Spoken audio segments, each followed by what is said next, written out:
Welcome to the Nerd Social. I'm Nathan, And I'm Colin. and our video are a little screwed up, so I will fix that. Last live stream we did, actually, John joined us, and he's not joining us tonight. So let me fix Colin, so he's actually taking up more of the screen, and then we can actually start talking. 1 second. This is what you get during live streams. Fi- Yep. Fixes. We get all the outtakes, we get all of the kinks to work out perfectly fine, so Yeah. yeah, definitely perfectly fine with that. Yeah. For a little bit of behind the scenes, it takes us hours to actually edit these, to take all this stuff out. Mm-hmm. Definitely. Definitely, and if people are interested, we have the because it's Disney Plus Day, we've had some of our older review videos, non-spoiler review videos, up on our page, Facebook page. So I think we've done the Shang-Chi one, and also we have Raya up as well. So you can kind of head over there to kind of look at our non-spoiler review parts of those. Yeah. So as I was saying, welcome to the Nerd Social. I'm Nathan, and And I'm Colin. so we're going to talk about Disney Plus Day, the news from today, and also we are going to do a review of No Time to Die because it came out on PVOD this week as well. So Hmm. there's nothing really to spoil, so we can jump into it. I'm going to just down the list chronologically. The way that the Disney did their rollout today was a little weird because they basically just listed things on their Twitter account, and then they posted things on Disney Plus. So you actually had to have Disney Plus to actually know found out everything. So people have been taking screen grabs or like video clips from the presentation for Marvel um, and also the other Disney stuff. So the way that we'll work through is we'll talk about the Marvel stuff first, then Star Wars, and then everything else that's coming out on Disney Plus, all the Disney related properties. And I have a little note here about something that's coming out on Hulu, which is now which is something that's a Fox owned property, but Fox owns Disney. Hmm. Disney owns Fox now. So all right, so let me jump over to actually before I talk about what's coming out in 2022. We can talk about we got an extended trailer of Hawkeye. I'm not sure. Colin, did you get a chance to Yes. see it? What did you think of the? It was not even a trailer. It was like a scene of. It was an Right. extended scene. Right. I think that we saw quite a bit of it already from the trailer that was released. Mm-hmm. I think it was about a month ago they released the trailer. So there was some stuff. There was a car chase, I remember, and some of this. This is again, like you said, an extended trailer. Gave some kind of More context. uh, yeah, more context as to the scene and things like that. So, I mean, I think that they could have just left the car chase as is in the trailer and not show more of it. But I mean, but we'll see. We'll see what happens with it because they are dropping the first two episodes in about 2 weeks. So it's going to be Thanksgiving week where they're going to drop the first two episodes. This is going to be nice, kind of early holiday.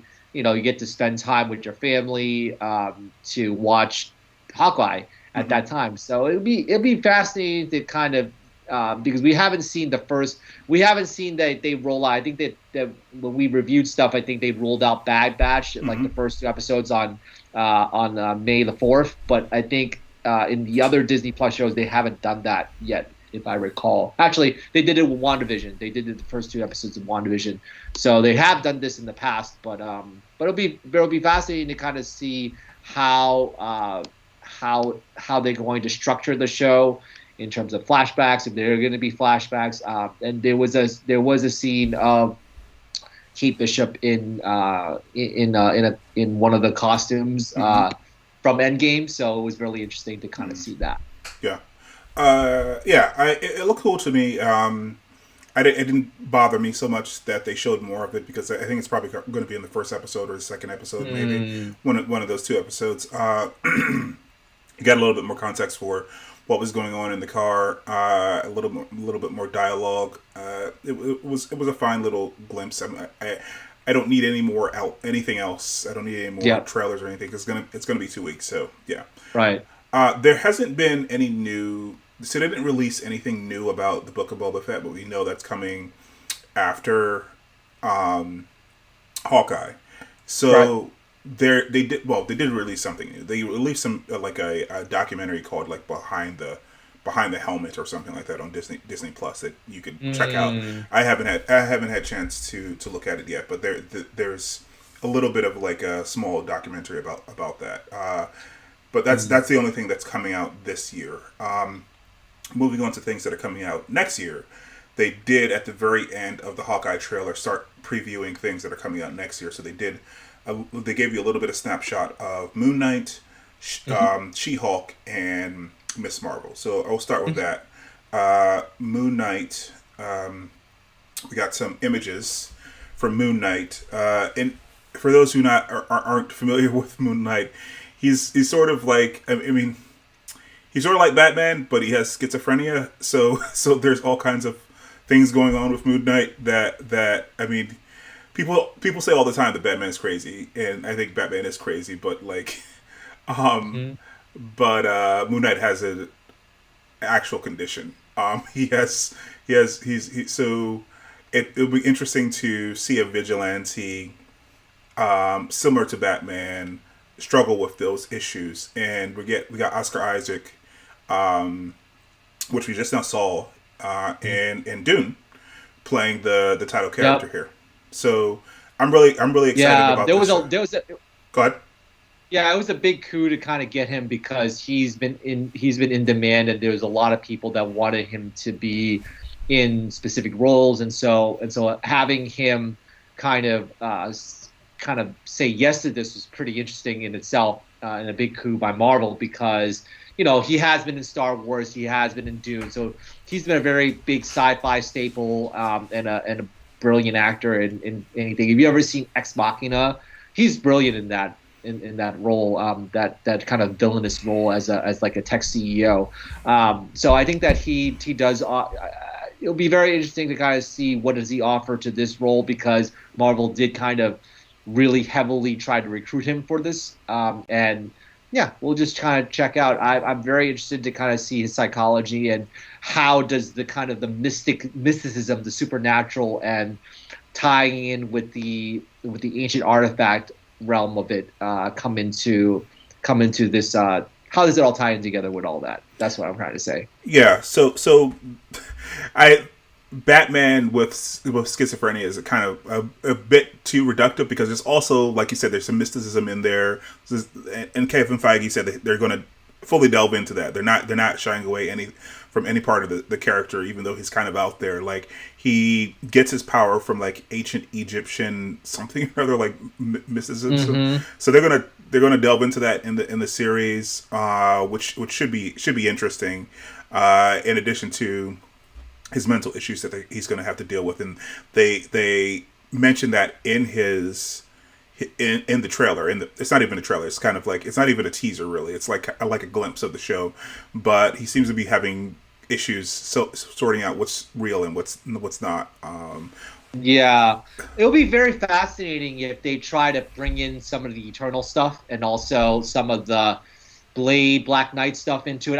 I have a suspicion that Blade and Black Knight might appear at the very end of this, but Well, it'll be very interesting if they kind of play on some of the Eternal stuff with him seeing visions and or like being in having this mental health issue, tying it into like what he sees with the Eternals. well, yeah. Probably won't happen, but Without it'd be spoiling interesting. anything in the Eternals, I will say, as you said, Black Knight, Blade, and the um and Moon Knight have been on team before. So it's possible that they show up. It's possible that they show up in in this show. I don't know if they will, but maybe at the end, because this is probably going to be. He seems to be definitely. They definitely have a suit for him, a super suit for him, because they're going with completely white, which is a very interesting choice for being stealthy. But they're going with a comic accurate suit from the comics. So that you don't get a good view of it, but you just see him jumping in the air, and you also see this image.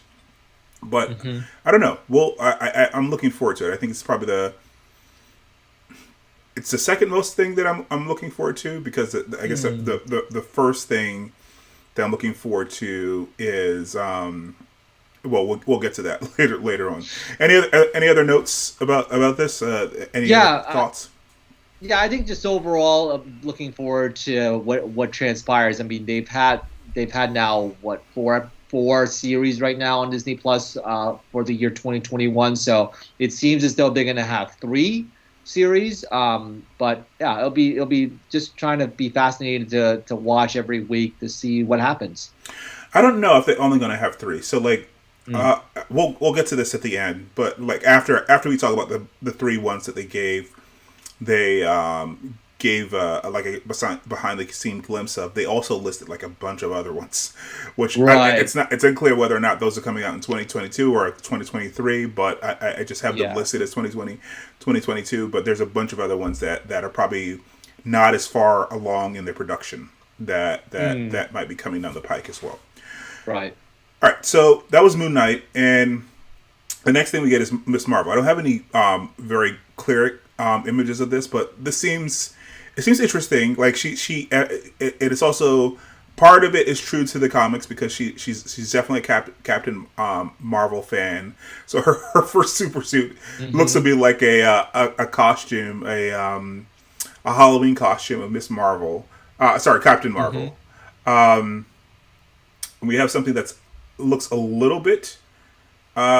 This actually looks like the costume as well, or without the headdress. So, what did you think? What did you think of this? You got a little bit more images here. You still didn't get like the money shot of her in the super suit. You kind of got people reacting to her.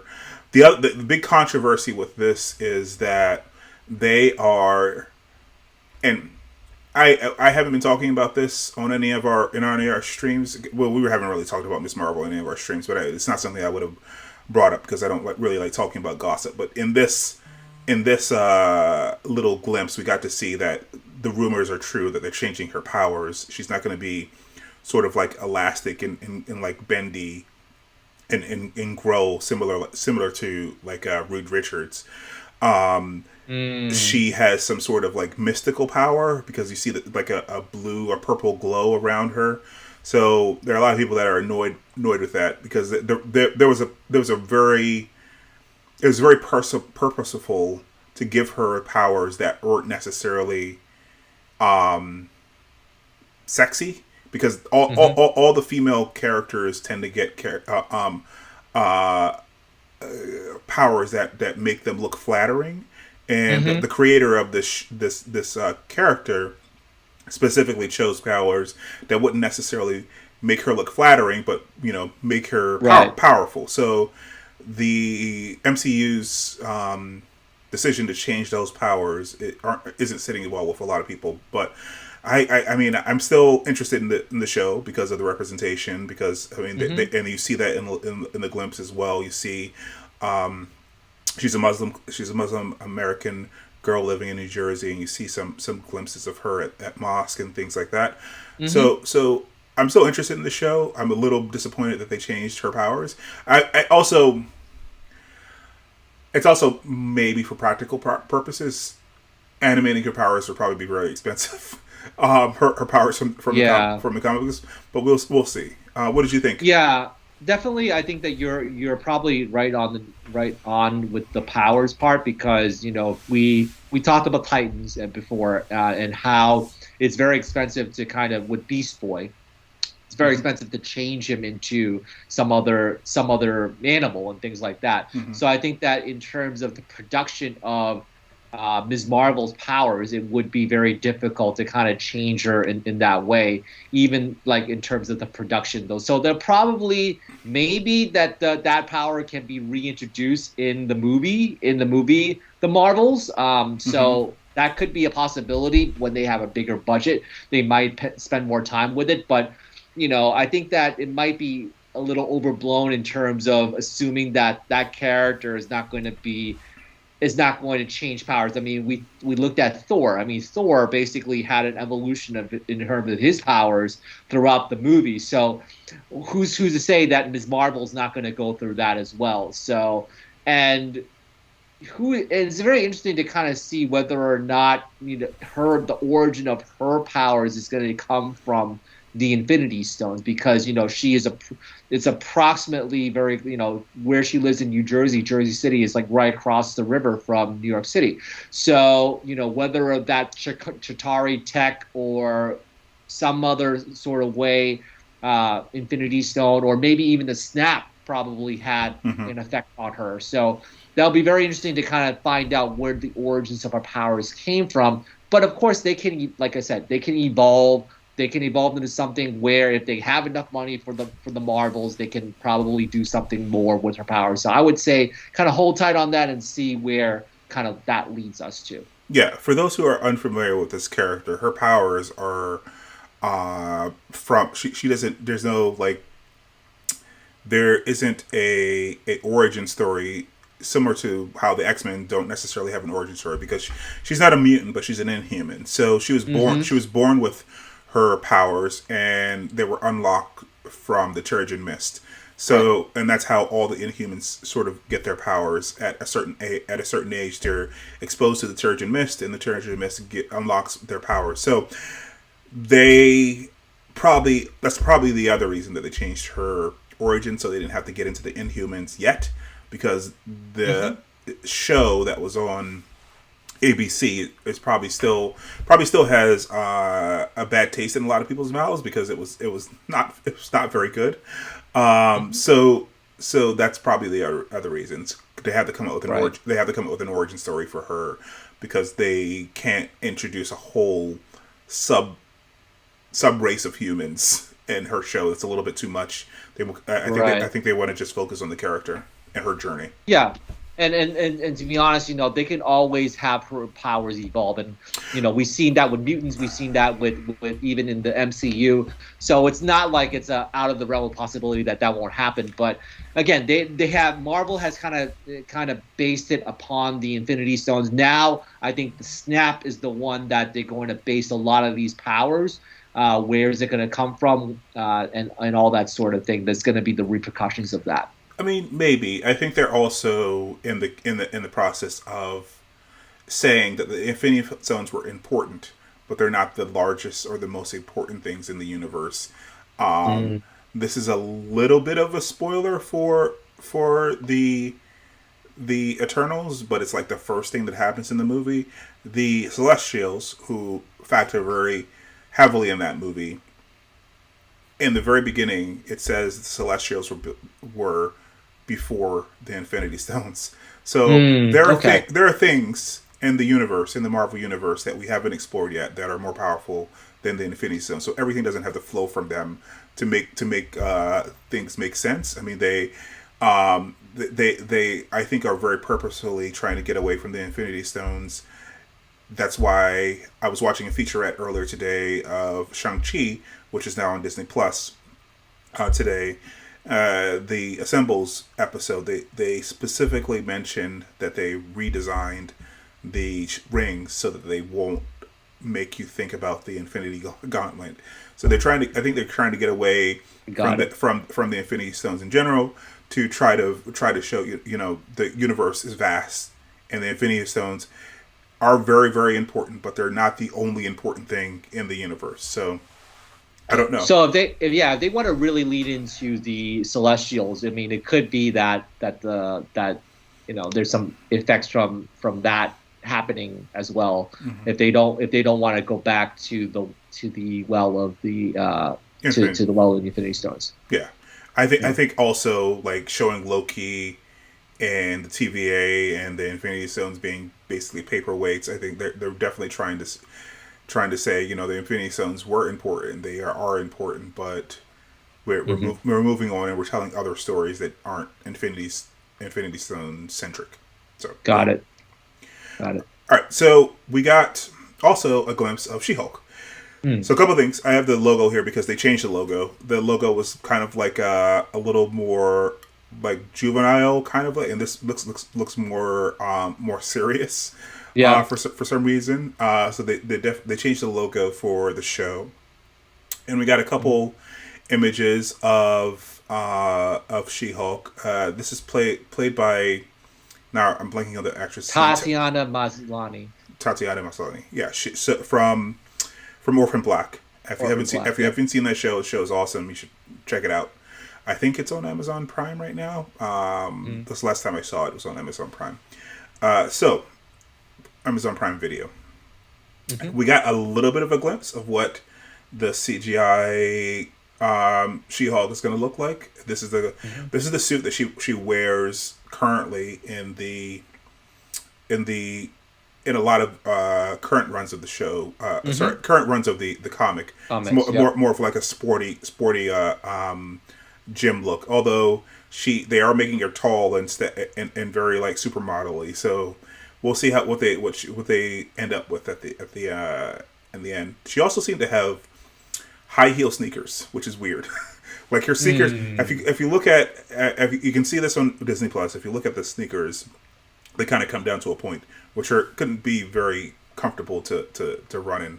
But I mean, I'm sure they're kind of like wedges, right? That's what they look like. They're like wedge sneakers. And given that she's already tall, super tall, because of the transformation, I'm not sure why she's wearing heels. It was kind of a weird choice, but whatever. I guess we'll see. Yeah. What they decide to do there. Any thoughts here about the She-Hulk stuff? This is actually the one that I'm most interested in. I own a fair amount of She-Hulk comic books. She's one of my favorite characters because she, like Deadpool, kind of breaks the fourth wall and talks to the audience. We will see whether or not they do that in the show. So, what did you think? I think this is going to be, in terms of connection to the Marvel Netflix shows, I think that this is probably one of the platforms where the Marvel Netflix characters might come back. And a lot of different possibilities. I mean, we know there's confirmation that Bruce Banner is going to be back. There's confirmation that Abomination is going to be back. But also, whether or not there's rumors, and I think maybe might be confirmation that Daredevil. So right. they're both Jen Walters and Mac Murdock are both lawyers in New York. So you would think that they would run across each other. So that's how. Right. I mean, we might get Matt Murdock in the next Spider-Man movie before we see him in this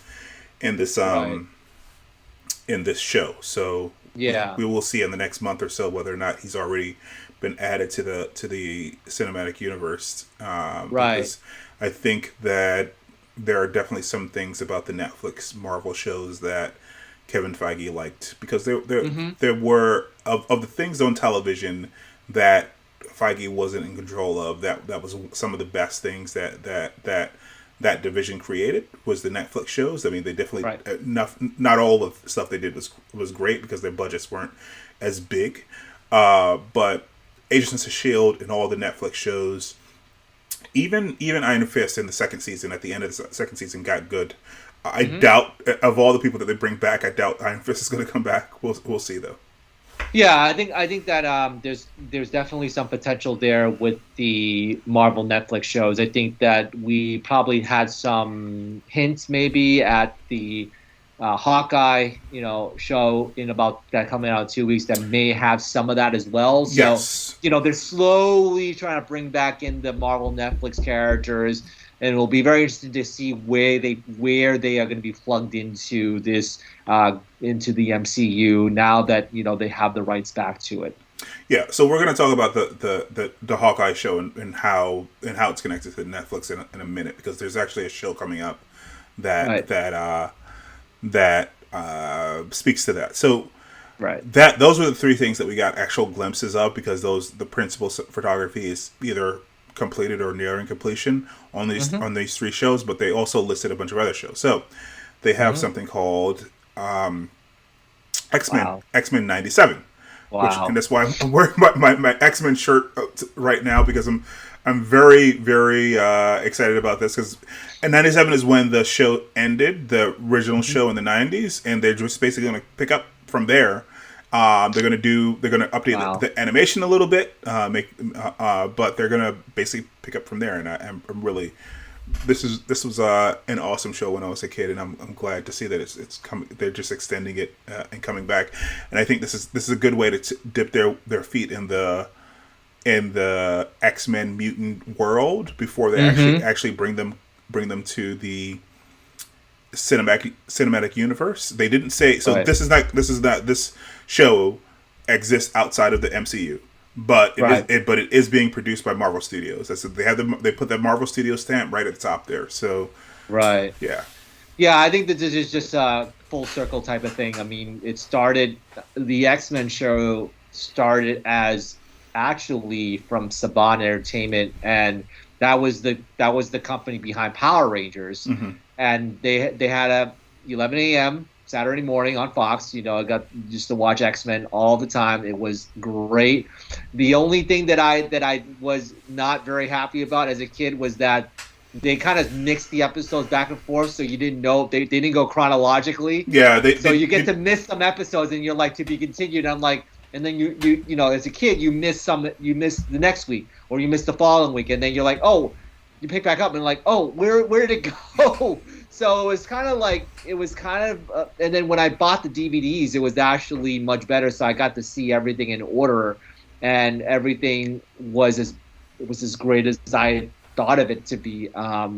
It's my all-time favorite cartoon ever, by far. I think that it really explored a lot of themes, especially some of the stuff with the Friends of Humanity is very, very relevant to the today, unfortunately, it's still relevant to the political environment of today. So it's very relevant.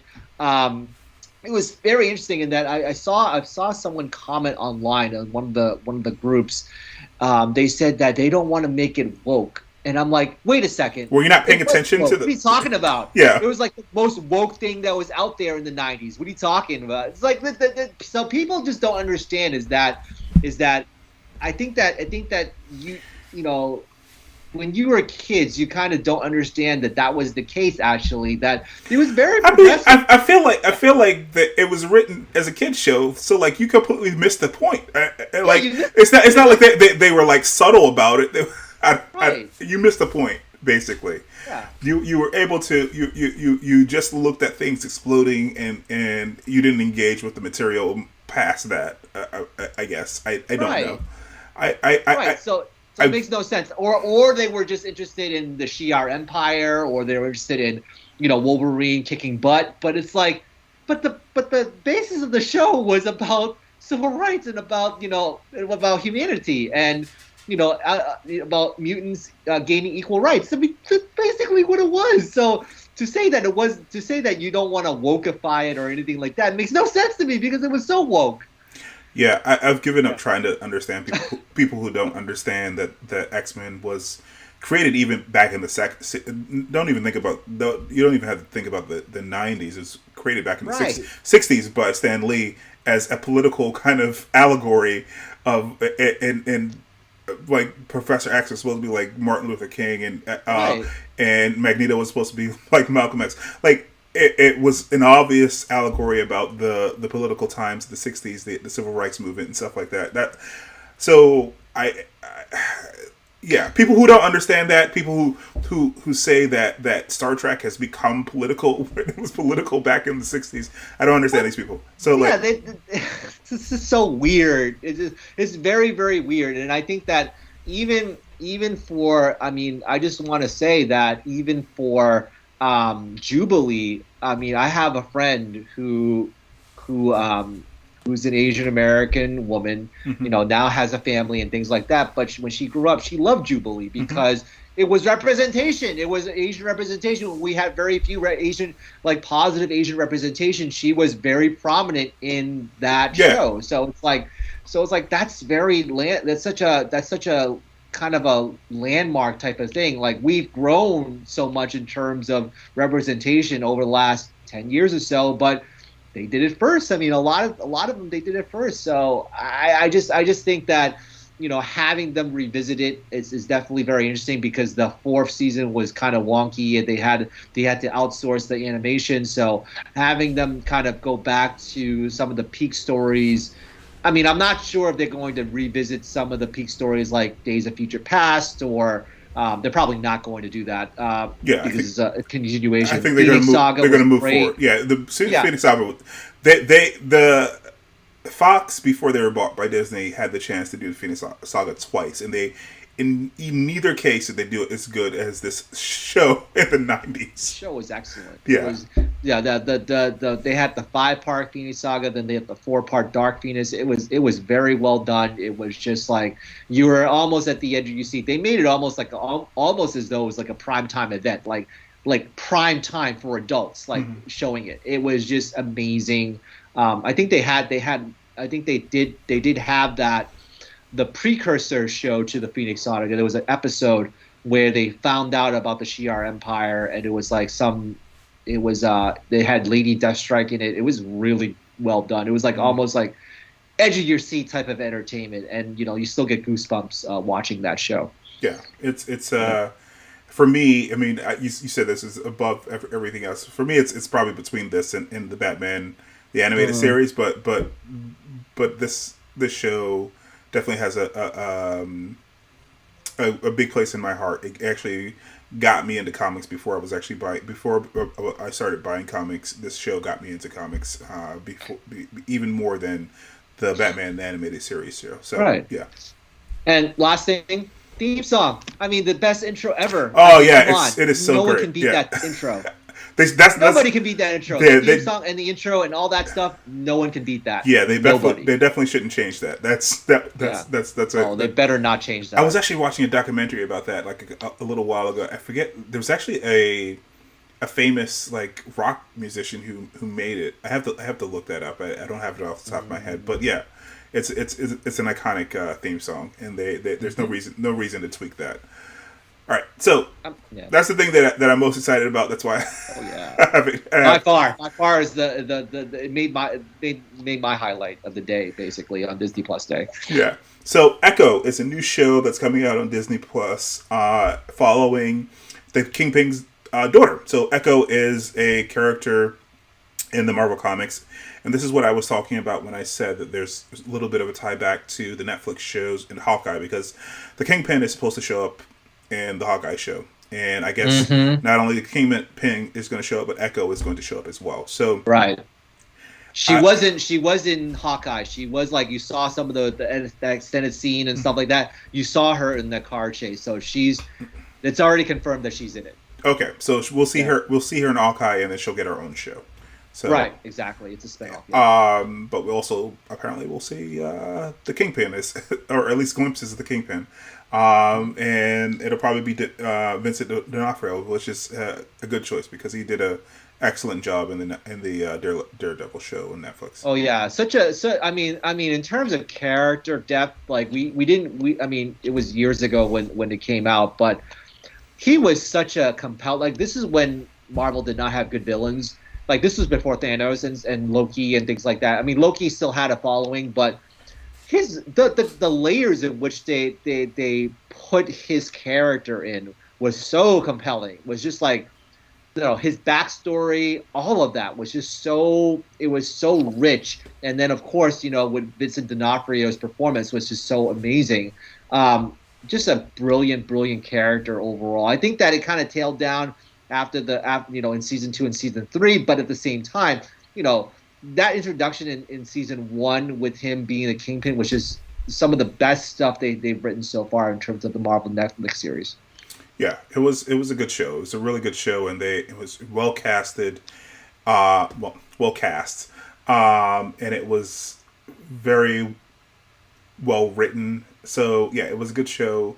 I'm glad that they.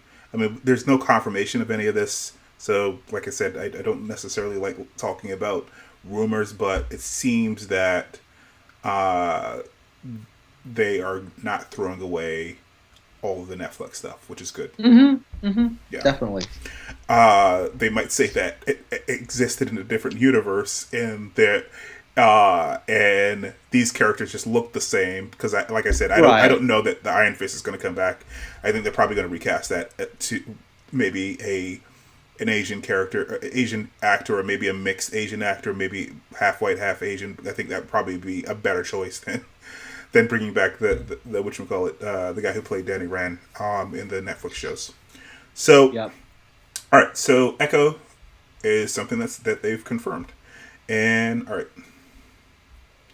Then we get a show called Spider-Man Freshman Year, which is going to exist inside. Unlike the X-Men show, this show is going to exist inside the MCU. So it's going to play. It's going to chronicle the early years of Peter when he first got bitten. So they've told this origin over and over and over again, but they haven't told it inside of the MCU because we kind of hit the ground running with Peter in Civil War. He had already Hmm. been he had already been swinging around, so we won't actually see him in the suit that Tony put him in this Right. show. This is just his first year, so they're probably going to retell the Uncle Ben story and things like that. So Yeah, I mean, I think that we've seen that so many times. I wonder why they had to do that. I mean, I don't even know if Tom Holland is going to be able to like voice this person. yeah, I I mean, don't know. voice the animated series. So because he's going to be he's a big mega star now. So I am not sure. I'm not sure why they decided to do this. Because I think that they could have just left it as is. But they try to fill all of the blanks, I guess. Just like any other backstory or something like that. But yeah, it'll be interesting to kind of see what they have in store. But again, I'm not sure as to how, because we know this story so many times, we've seen it so many times that I don't know what other things can they change that would make it very compelling to people. Yeah, I mean, it's not really high on my list, but Yeah. similar to the Teenage Mutant Ninja Turtles since the '90s, they kind of make a Spider-Man show every couple years to reintroduce newer generations to Spider-Man, and going back to what we were talking about with the X-Men show, the Spider-Man show I think showed up first back in the '90s, the '90s Spider-Man show. Then they made the X-Men show, so it was kind of a spin-off because it's the same animation kind of team and things like that. Right. Same animation studio. I don't know if the executive producers of the show are exactly the same, but yeah, they make it. They make a show, a Spider-Man show.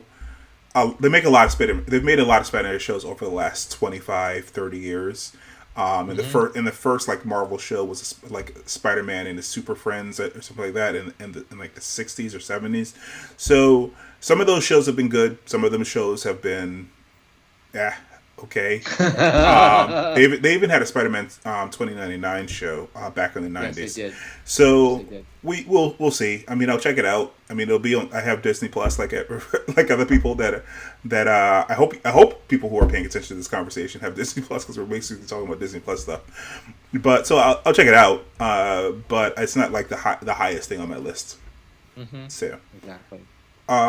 then we got confirmation of this. Well, we already got confirmation because major outlets actually reported this, and Hmm. we reported it about a month ago. So we're getting an Agatha show, House of Harkness. So this will probably be a retrospective on her life and maybe seeing how she gets out of that town, Last year. Yeah. Westview, which where she's trapped right now. So Hmm. yeah, I've seen some backlash to this, but I Catherine Hahn is awesome.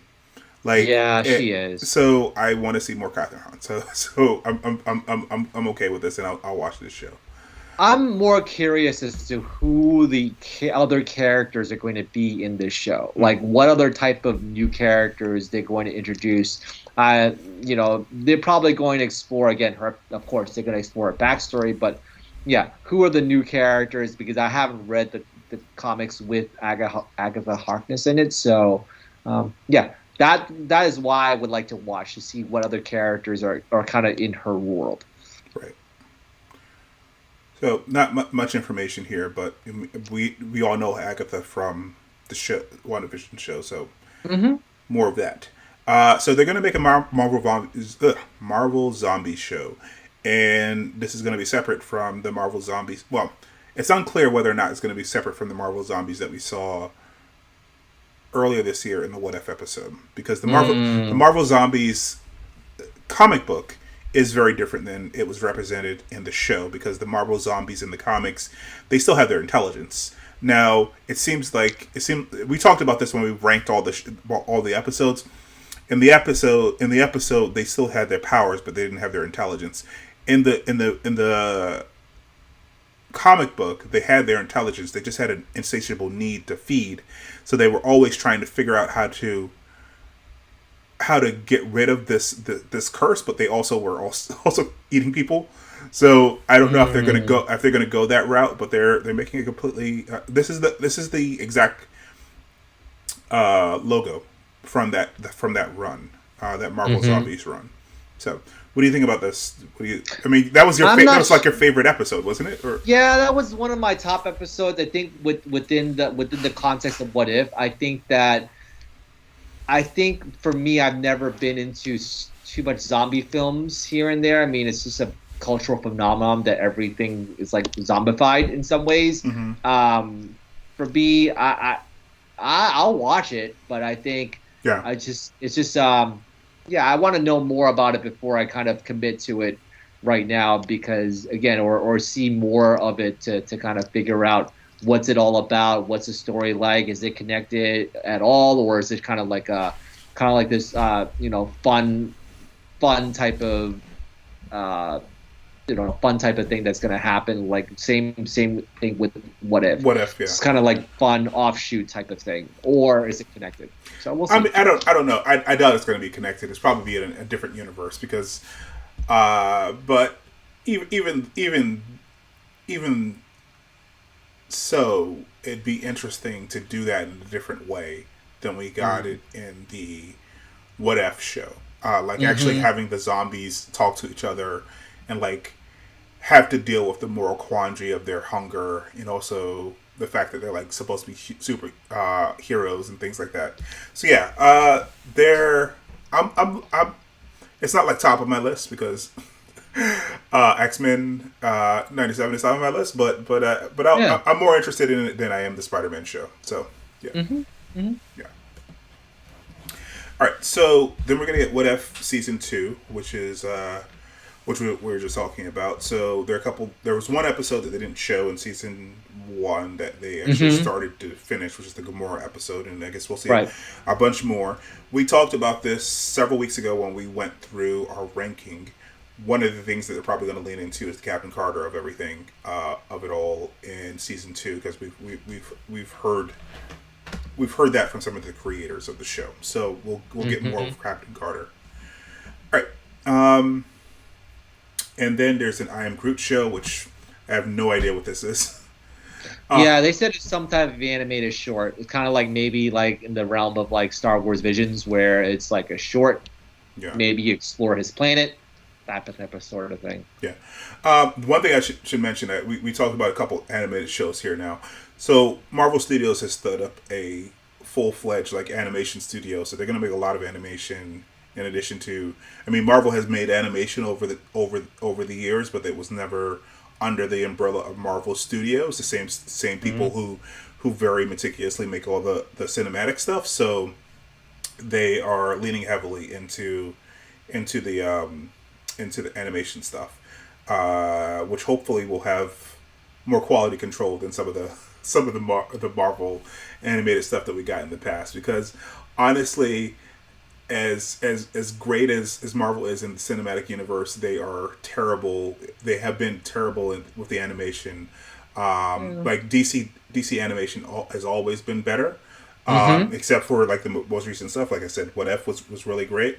So hopefully we get the same quality out of these shows, the zombie show and also the Spider-Man show, and of course What If. Hopefully we just get more of the same of in season 2 of what we got in season 1.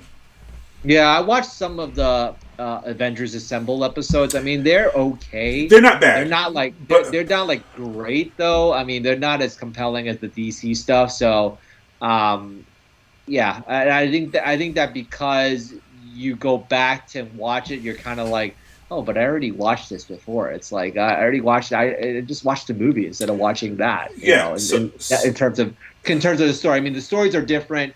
You know, the relationships are different, but at the same time, you're kind of like, oh, well, let's just watch the movie instead. yeah, I mean, some of some of those shows are good. Like it's basically what you get in the DC cinematic universe. You get some good movies, you get some bad movies, and sometimes the bad movies are really bad. But yeah, Hmm. the Earth's Mightiest Heroes Avengers show was pretty good. There have been quite a few Spider-Man shows that are good, but Right. they make so many of them. There are also some that are that are bad.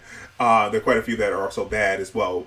So yeah, it's and also they are unclear about who they are making the animation for, like the Hmm. Marvel stuff. Whereas the DC stuff, it seems like they are clear that they're making them for adults. And the Marvel stuff, they're kind of all over the place. Which is, I mean, speaking of that, like that's probably why you got things out of sequence back in the '90s. It's just studio executives who just didn't understand that who they were targeting things towards. Hmm.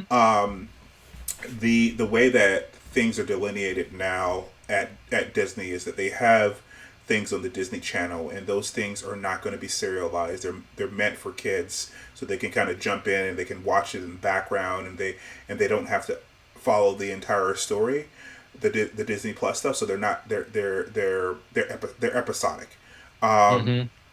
and I think studio execs back in the '90s, they basically showed the cartoon, the animation similar to all other animations, and they just assume you can just show them out of order.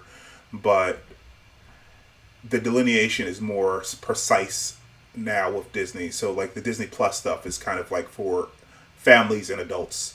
So if it's going to show up on Hmm. Disney Plus, they're going to have more serialized stuff. So even the Peter Parker, sorry, the Spider-Man thing is probably going to be more serialized and not episodic, which is Hmm. it'll be more geared toward adults.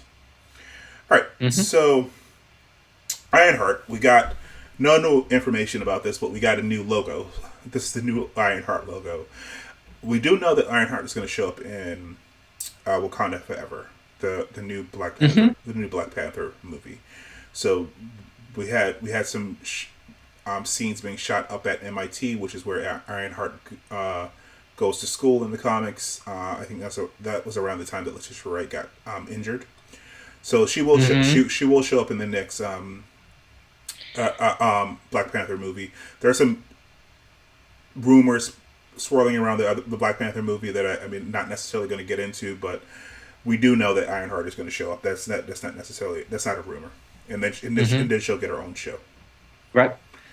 All right, and then the last thing that we got here was Secret Invasion. Secret Invasion. They also updated the logo and made it green because I think it was red before, Yep. to kind of I guess highlight that they're going to be scrolls.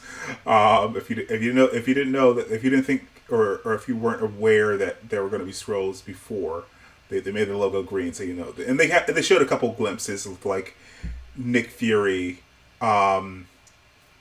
with like a scraggly beard Hmm. and without the eye patch, without just like a scarred eye. He looks not Secret Wars. I'm mixing up Armor Wars with Secret Invasion. This is Secret Invasion is what I meant to say. Secret Invasion is coming up. Now we didn't get any news about Armor Wars. I assume that's still happening. That's supposed to be the show that Don Cheadle is going to be mostly plugged into, but I guess that remains to be seen. So, yeah. Right. I think that they've assembled a really good cast here. So all-star cast. I mean, Emilia Clarke is going to be part of the cast. Mm. That's been confirmed, and then not confirmed, but like rumored out there. Mm-hmm. So like, I mean, I'm looking forward to this. How this is going to tie into, if they're going to tie into the Marvels show, or is it going to be like an offshoot of the Marvels? You know, because the Marvels come out next November, is it? I think around November of next year. So, so I think it may be that this is going to be after the Marvels. So how that transpires, or is it going to be before that?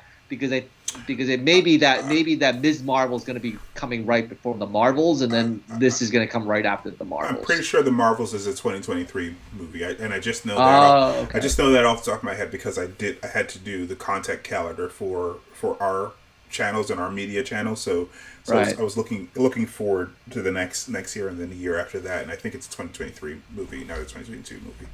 Yeah, because I think they did push it back before because of the delays to Doctor Strange, so they probably moved one date back. So yeah, I think you're right. Is that it could be a 2023 release. Yeah. All right, so that's the end of the Marvel stuff. But there were also, I mean, there was like one announcement, sort of like the day before, that Obi-Wan is coming. We're gonna get more of. We're gonna get the Obi-Wan show. So we really should be getting more than that. We should be getting the Ahsoka show. We should getting Mandalorian season 2. But the Obi-Wan stuff kind of leaked yesterday. I wasn't really even part of the day, but we Right. But that's, I'm not sure if you saw any of the art, because that was some of the stuff that leaked. So Right. Hayden Christensen is coming back, and I'm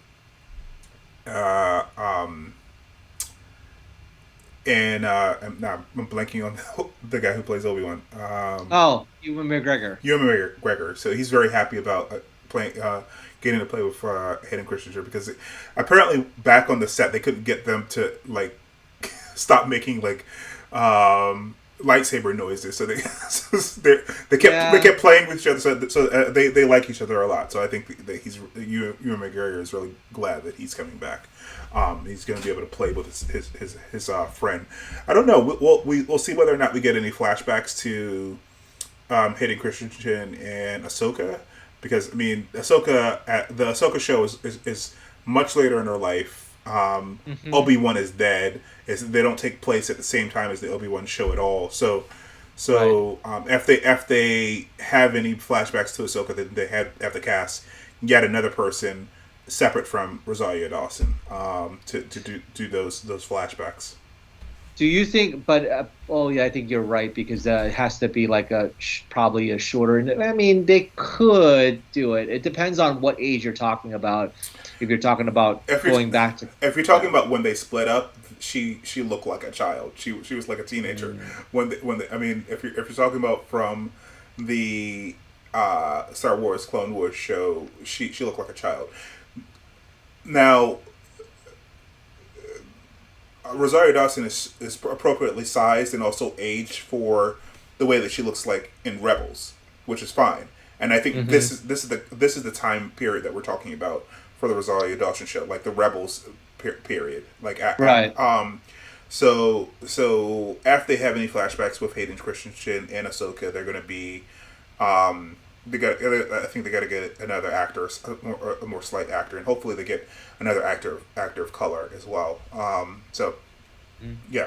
Yeah, it would be very interesting to kind of, going back to the Obi-Wan show, is kind of interesting to see, because I did see the previews and they mentioned that there was going to be a lightsaber duel, but at the same time I'm like, wait, that's going to break continuity, because if you're going back to the original Star Wars, that was actually, we meet again at last, and so that was like their that was the first time that they've seen each other since Episode 3. So maybe they did a Jedi mind trick. Maybe they're doing a Jedi mind trick to kind of wipe themselves out, or something like that. Who knows? But they did preview, like on some of the concept art, they did preview a fight scene between them two. So who knows what happens? He might get amnesia. I don't know, but I, they're gonna I, have to I, explain that. I don't know. I think the fanboys are leaning into this a little bit too hard. You're acting as though the people that are creating this content aren't as aware of the content as as the fanboys on the internet.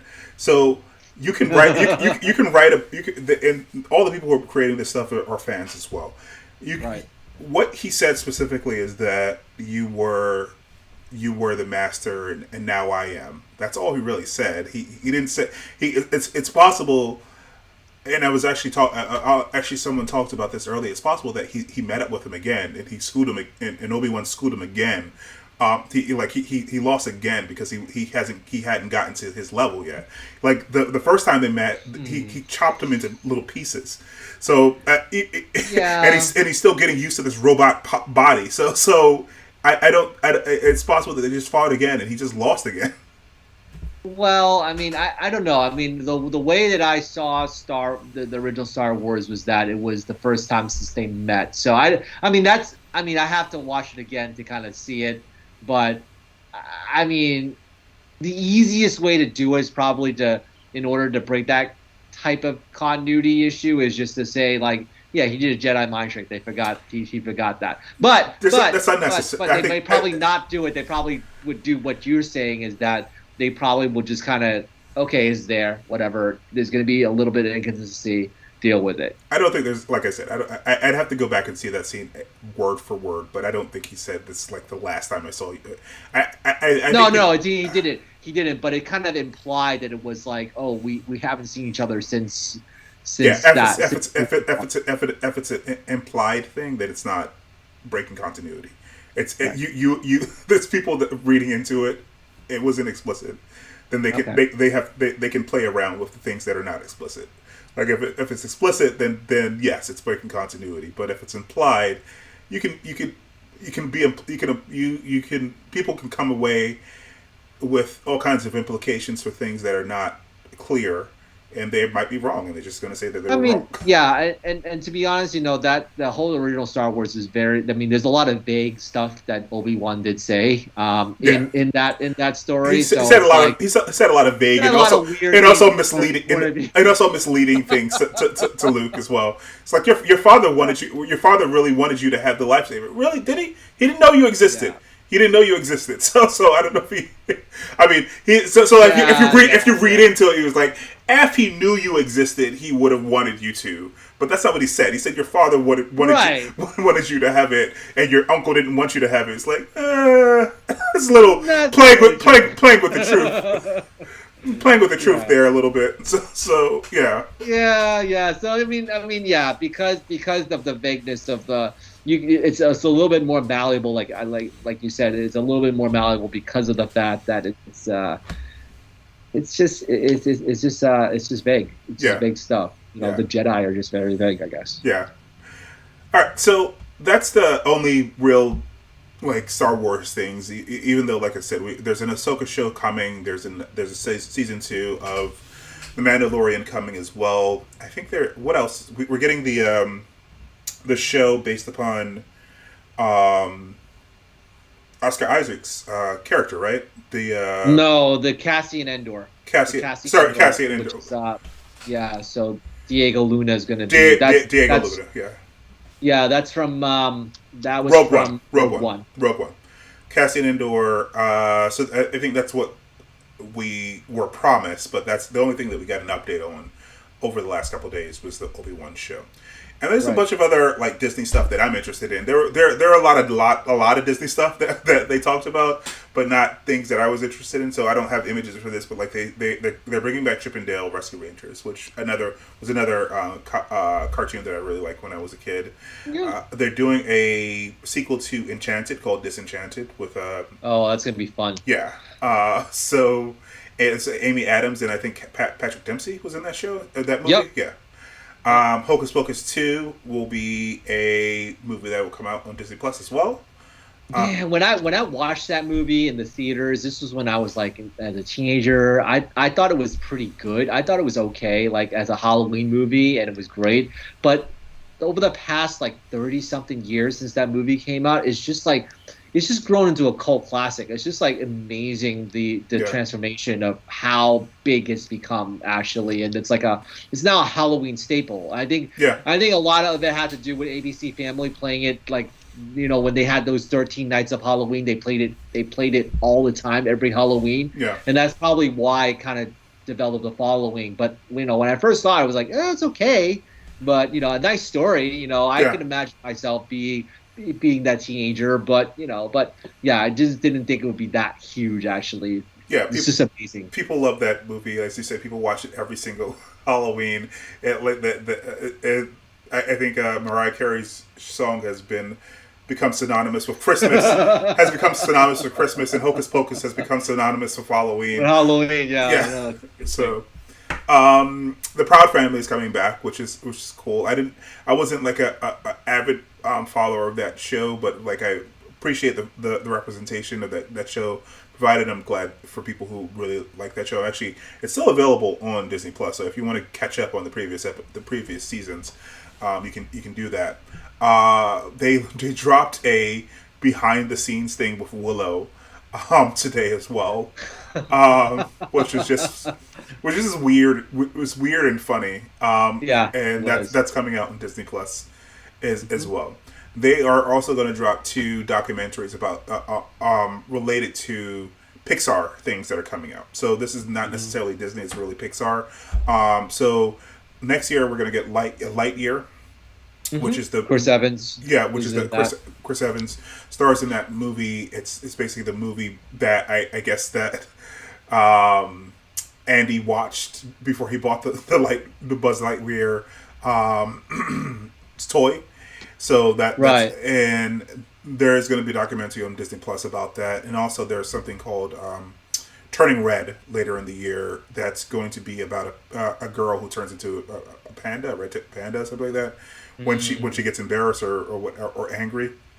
That sounds very anime, actually. Yeah, It may be based on an anime, maybe. to be honest. So so that's in theaters as well next year, and we'll get a documentary about that also.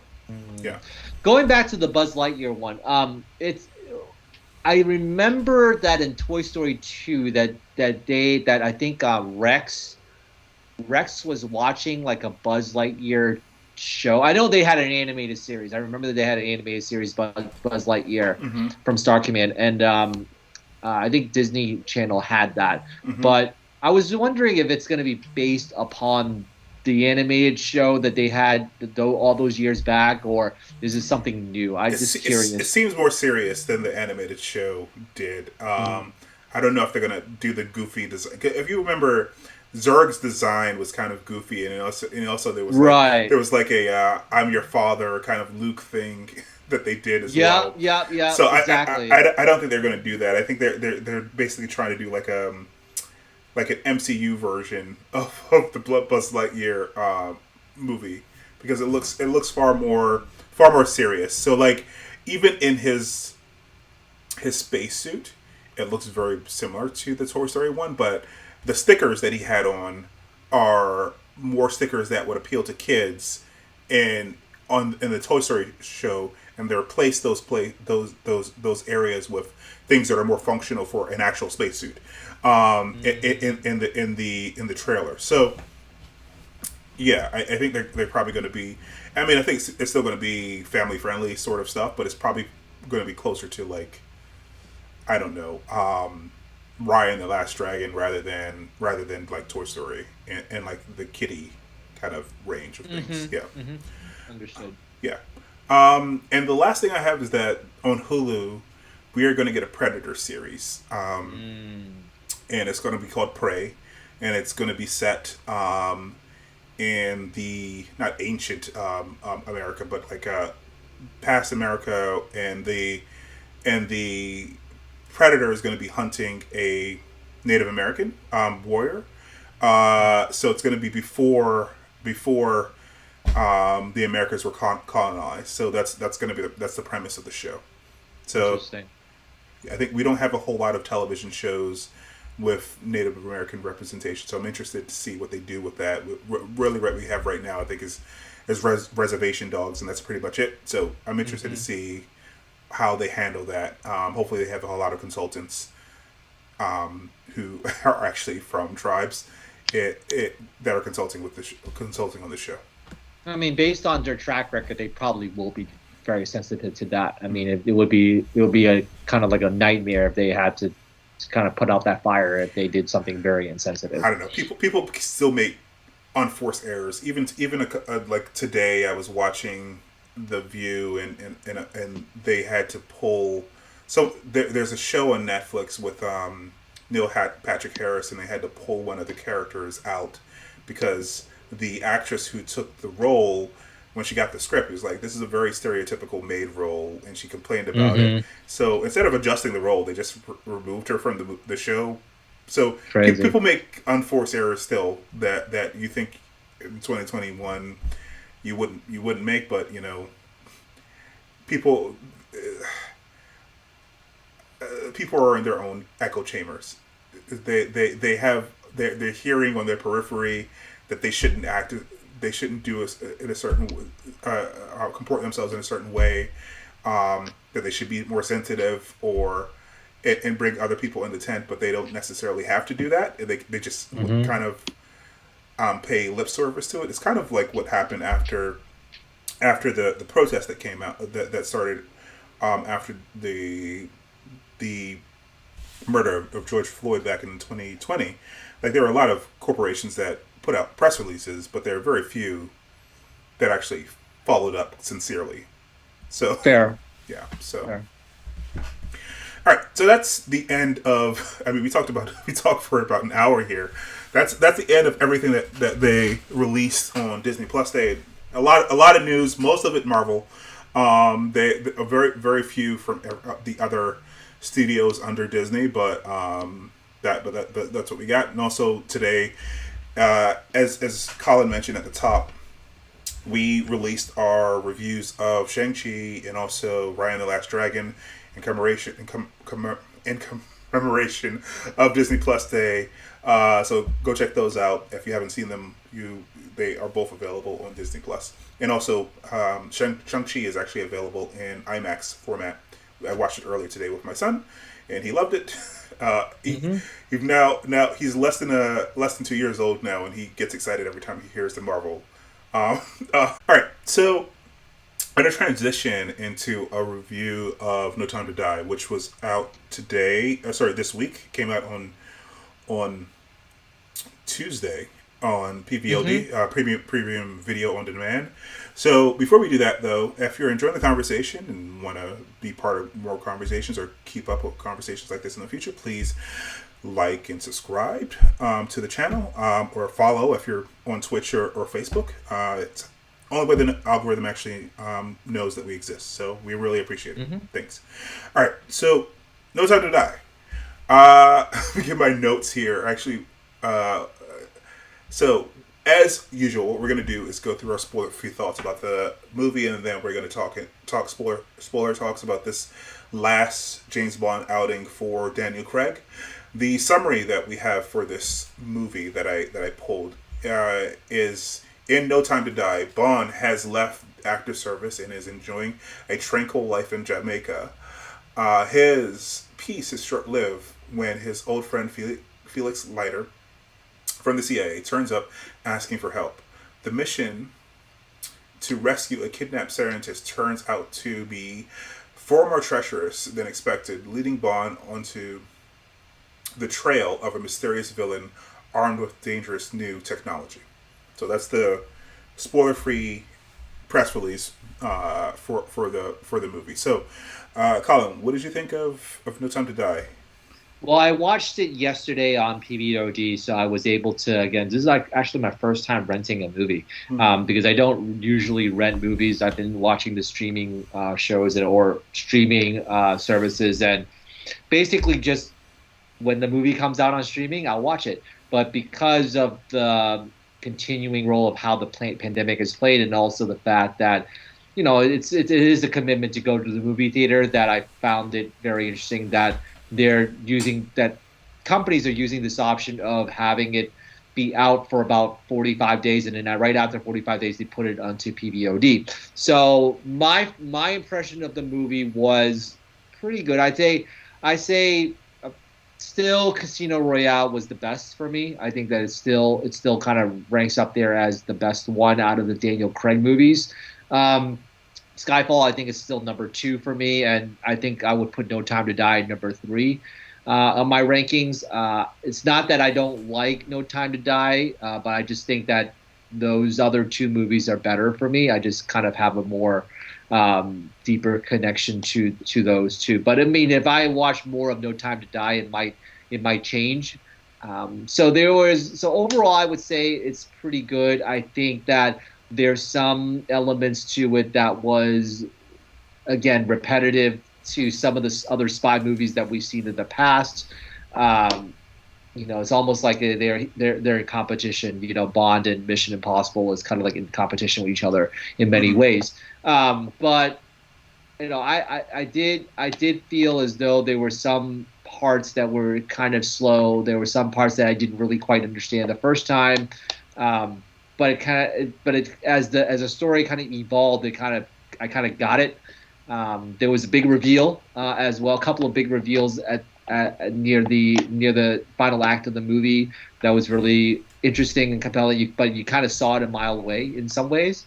But I think that it was a very enjoyable action. I think the opening sequence of the stunts was really impressive. I think you saw in the trailer of him kind of in the motorbike flying up the stairs. That's pretty cool stuff. Like there's some really interesting action with vehicles throughout this whole movie, and just that whole opening sequence was pretty pulse pounding and tense, and you don't know whether or not what's going to happen with Bond in that way, but yeah, I think overall I definitely enjoyed it. But again, not as good as, say, Skyfall or Casino Royale. Yeah, I think I'm right there with you. I enjoyed the movie. I watched it with my wife two days ago, and we enjoyed it. There were some very confusing elements, mostly because most of these Bond villains, what their plan is never really makes a lot of sense. Never makes a lot of sense. And Safin, who is the villain in this one, his plan didn't make a lot of sense to me. Even as he was explaining it, and he explained it in different ways. There was a whole scene when he was trying to explain it. It was like, "You're gonna do what? Why are you doing this?" Okay. Yeah. But yeah, the action scenes were awesome. I don't know if this is like the best Bond of Daniel Craig either. I think it's probably third, behind Casino Royale, Skyfall, and like you said, this is probably falls. It probably had the same ranking that you do. Quantum Solace, Inspector is after this, just because Quantum Solace is just boring. In a lot of places. I mean, the opening sequence in Quantum Solace was boring, but also Spectre was a little boring as well. And the opening sequence in Spectre was good though. The one in Mexico with the helicopter and all. Yeah. That I just saw Spectre the other day. Yeah, that was pretty good. And I think in Quantum Solace, I really liked. What was the part that I really liked? I don't remember what I really liked. So the opening sequence, the guy gets shot in the leg, right, and he starts to bleed out, and then he has to chase in a boat or something like that. I think it's. I remember what was my favorite scene from Quantum. So it was the opera. It was the opera scene, and then it was running around in silence. But Mission Impossible copied that pretty much. So it was like Mission Impossible 5 actually copied that scene. And they actually did it better than they did it better than Quantum Solace did. So, but it's again, overall, I would say that there's definitely some you don't really remember the other 2 movies that much. I mean, I that's why I just watched Spectre about 3 weeks ago just to kind of see what it was all about. But yeah, No Time to Die was definitely a little better than that overall. Yeah. And I mean, I also like Ana de Armas because she's beautiful and really, really awesome. And so but she only had like a very small role in this movie. Yeah. So yeah, so like I've been going through the characters here. There, of course, Daniel Craig is showing up again as Bond in, like as I said, his last outing, and this is not Marvel Studios, so let me turn that off. He's coming up his last outing. We get Leah Sado as Madeline. She was in Mission Impossible, though. That's the thing that kind of throws me off, because she was also in Mission Impossible. She was one of the assassins in the fourth one, I remember, if I remember correctly. Really? I think she was. Okay. Yeah. Okay. I have to double check. I haven't watched all the Mission Impossible movies, so it's possible. We got Rami Malek as the villain here. I'm not even going to try to pronounce his first name, but his last name is Safin. And we get a Nomi as. I mean, I think they actually. This was spoiled in the press, but she's 007 because as the description says, Bond is retired, so she's the new 007. This is Lashana Lynch. So Lashana Lynch, the last time you saw her in a major movie, she was playing in Captain Marvel as Monica Rambeau's mom. So then we get Jeffrey Wright as Felix Leiter. He said Anna de Armas. Yeah, Anna de Armas as Paloma. I really liked her scene in this movie, but as you said, it's probably my favorite scene overall. But she has totally awesome. Very little to do in this movie, though. But unfortunately, but hopefully she will appear in the next movie. Hopefully they'll try to bring her back. Yeah, maybe. I mean, talking about whether or not she will show up again is kind of spoilery, but that's true. That's true. So then we get Ben Whishaw as Q again. I forget this guy's name. I forget his name. Oh, he was what's his name? Logan Ash. This is Billy Magnuson. I don't remember. Like his face looks very familiar, but and his name seems very familiar too. But I can't place him in anything else. Like when he showed up on screen, it was like I know him from something. He looks like Alan Tudyk though. He looks like Alan Tudyk. Like a more buff Alan Tudyk. Yeah. I know him from something, but I don't know. People are probably yelling at the screen. He's from this. But when I saw him on screen, I was like, he looks familiar. I know him from something. I don't remember what I know him from. Dali Benislaw as Primo, and this guy David Densek as Valdo Overchev, a scientist. We get Naomi Harris again as Money Punny, and Ralph Fiennes as M. So that's most of the cast. There are a couple other people that are less important around the periphery as well. So yeah, I think everyone does a good job in this last outing. I think the movie's a little overlong in parts because they're trying to give Daniel Craig like a nice send off. But as I said, I think it's of the 5 films, it's number 3. So it's not bad at all. Putting it number 3 really doesn't say anything about the quality of this movie. It really says more about how good Casino Royale was. Casino Royale was just an awesome movie, and Skyfall. Absolutely. Skyfall didn't make sense in certain areas, and when we get into the spoiler review, we'll talk about how Skyfall didn't make sense in certain areas. But what made Skyfall really great was Judi Dench and the stuff that happens with Judi Dench at the end. So that's why that movie was so great. Yeah. Oh, I like the song though. The song was awesome. The song was also awesome. Yes, but I'm talking about the movie itself, like the structure of the movie. Right. There's some certain things in that movie that just don't make any sense, and actually they kind of point to them in this movie, and I kind of, I don't know, when we talk spoiler stuff, but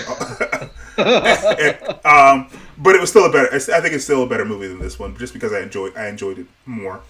Right. And I think the story was a little bit tighter as well, even though there were some elements that didn't make any sense. So yeah, I like the movie. I think it's worth a rental. Right now, it's $20 to rent it.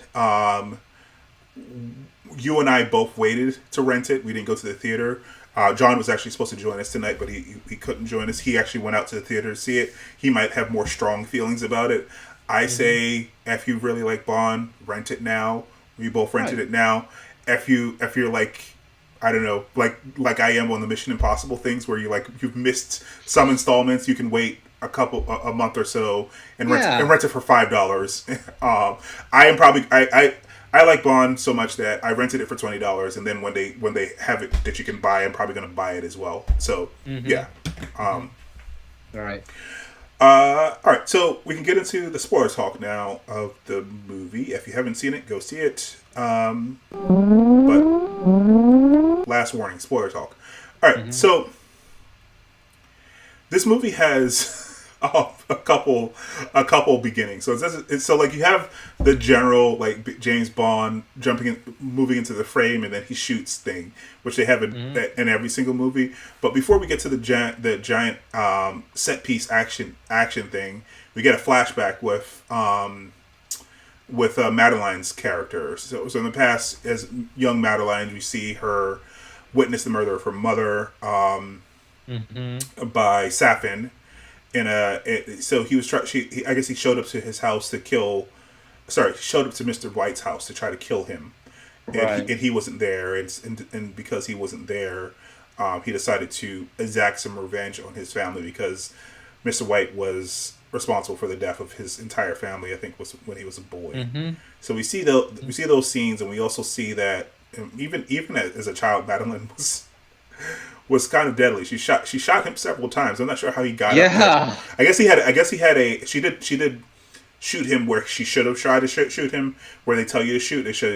When you're shooting, you're supposed to shoot the center of the body, because it's easier to actually shoot that as a target than trying to shoot someone in the head or something like that, unless you've been trained as a sniper. So she did shoot him in the body. It's possible he was just wearing a bulletproof vest.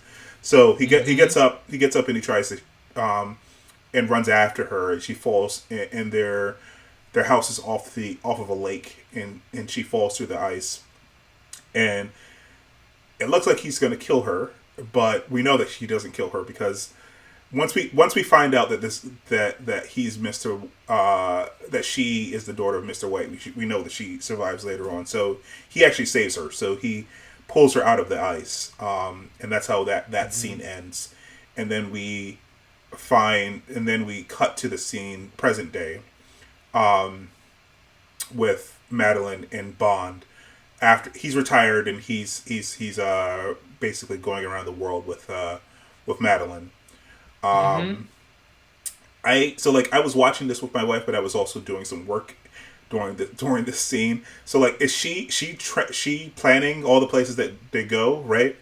Like she's believe so, but I'm not 100% sure on that. They didn't. I don't think they actually mentioned whether it could. Well, the thing is that they probably planned a part where they wanted to go to Vesper's. Well, I think what from what I recall, she decided to go to where they are because she wanted him to put Vesper behind him. So like, it wasn't his decision to go meet Vesper, because they had a whole conversation about it. So I think that she's like planning their itinerary, and they're just hopping from place to place, and she specifically chose this place. That is true, which is why he was suspicious of her later on, because she chose to be here, right? Yeah, that's true, because I think that they mentioned, like, I think before the action scene started, he mentioned like, we're gonna have breakfast, and then after we have breakfast, you tell me where to go next. Mm-hmm. So it's probably the case where Madeline is actually planning out the trips. Mm-hmm. Yeah. Yeah. So yeah, he goes to see the Vesper's tomb, Hmm. and it explodes, and then that's where we get the beginning of this action scene How where, did he survive that? I don't get it. I well, mean, that. there was some distance between him and the tomb, and Uh, that was not is more than later on in the movie as well. He survives an explosion. So, Yeah, that was what kind of weird too. It's what like how did he survive both of these explosions? I mean, they were kind of accurate with the the hearing part, but still, it's just like how do you survive that? I mean, you got blown a bit. You should be blown to bits. I mean, Yeah, I seriously. mean, if you're off the periphery of the explosion, I guess you can survive it, but you definitely should be staggered, right? You should definitely really, I saw this in this movie, but they figured that out in like video games like years ago. Like if you're not killed by an explosion, if it happens near you, the characters the character that you're playing in a first person shooter, you can't hear for a little bit, and I think that's what they were trying to Right. recreate here. But yeah, the scene later on where someone throws a grenade and he throws it up, and then they throw like a bunch of grenades. Yeah, that doesn't make any sense to me. I'm like, how did he survive that? Yeah. Yeah, that's kind of yeah. He's Bond. That's why. Yeah. Anyway, so Eric, I mean, how does he survive after the explosion, jumping off the edge of that like aqueduct, just using a rope, and it's not even a rope. It's like one of Oh yeah, those. yeah, yeah. It's one of those wires, like those. It's like a metal wire. It was like that thing would cut through his hand. Like, Yes, it would. I It mean, would. just the tension of the weight of his body, and the fact that it's not a rope. It's not it's not meant to be like a rope that someone climbs. It's a tension wire Right. that was holding the structure together. Like they were trying to like preserve it. So like it's yeah. Anyway, so how does he survive that? But I guess he's like you said, he's Bond. That's how he He's survives. blonde, I guess. He and then he went down that viaduct and then he bumped his whole body's like crashing into that. And back in when he was in Skyfall, he got shot, jumping, going into the river. He should have been dead by that time. But Yeah, anyways, he didn't die. I mean, he has like multiple lives, I guess. I yeah, mean, he had video game lives. yeah. So through so they escape they go to the hotel. He confronts her, and after he confronts her and he's suspicious because this happened to him already, right? This happened with him with Vesper, right? So now he's super suspicious of her, Hmm. and they flee Right, in his Aston Martin, his tricked out Aston Martin. right. So he believes she betrayed him. That so the beginning action scene, like you said, and like I said, was pretty cool, except for like you had to suspend disbelief, but you always have to suspend some disbelief with some Bond movies. You had to suspend. You had to He literally on a dirt bike with no helmet. He jumped up, through those stairs. He jumped up onto the street. I'm like, damn, that's crazy. Like, no, I mean that beautiful action scene, like no, brilliant action scene, but like it looked cool. that It was real. just it looked Yeah. cool, but it was unrealistic. So like you had to suspend the least disbelief in the first movie, which is why the first movie is probably the best movie. It was the more grounded of it. Now this movie isn't as silly as the like the Pierce Brosnan movies became, No, with the paraski, or, with or, the avalanche. or the invisible car, and it's nowhere near as silly as like the Roger Moore movies were like Moonraker and stuff like that. But it's starting to get closer to like at the end of the run. It's more closer to like those runs kind of silly the suspension of disbelief.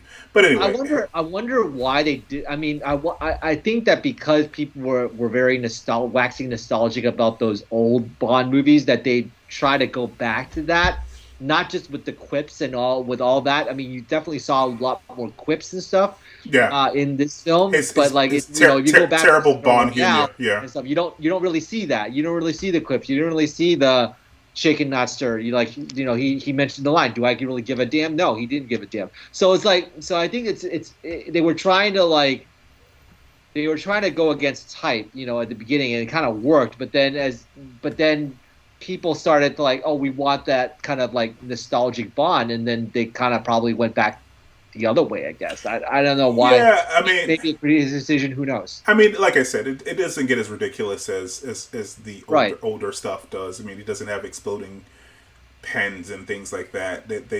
Most of the tech that we see is in the car, and the car is really from the '60s. It's actually Right. the Sean Connery car.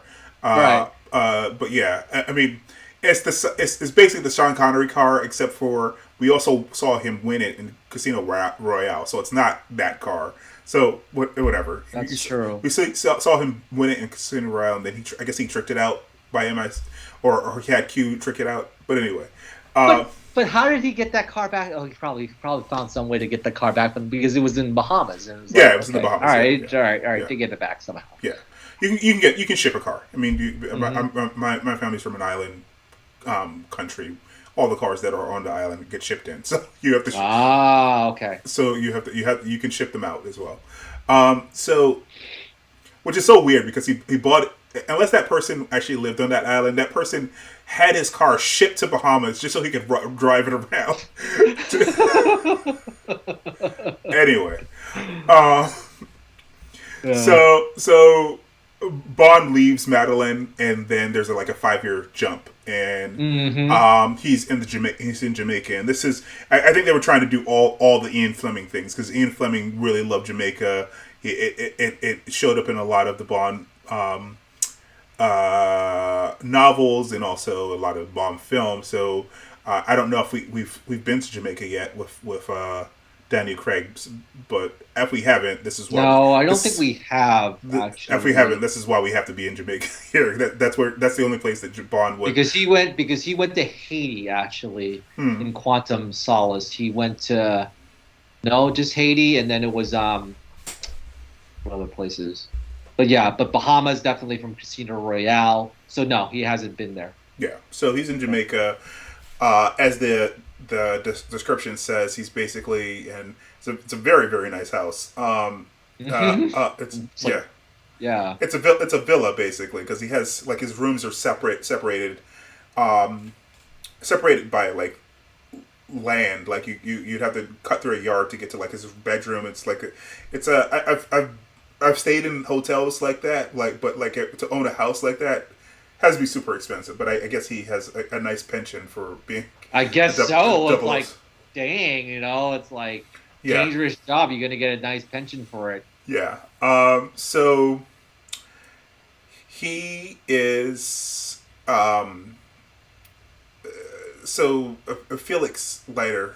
Actually, you know what? Before that, what we see is a scene with Obachev being kidnapped in this lab that M is running. This off the books lab that M is running with this to develop this weapon called Hercules.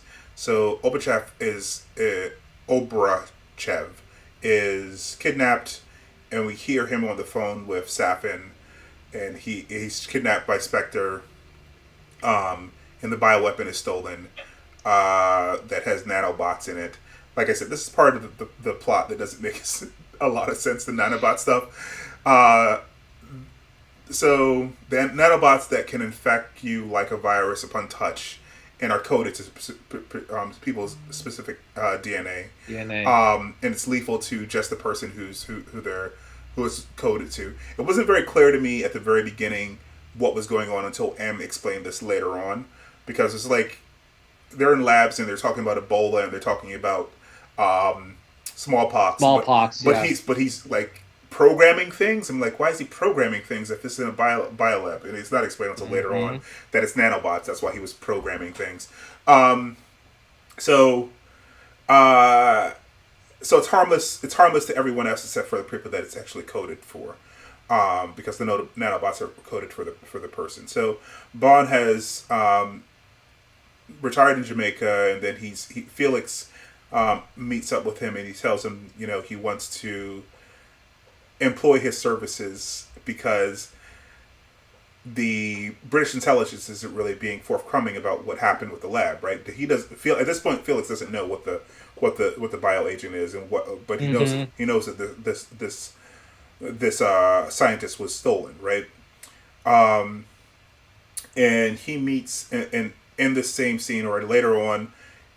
He meets Nomi, who's the replacement for Bond, because he decides that he tells Felix that he doesn't want to work with him. Right. He's retired. He's done. He's out of the game. Um, and this scene seemed a little bit awkward to me. Like he was already out. If she was surveying him, he was already out. Why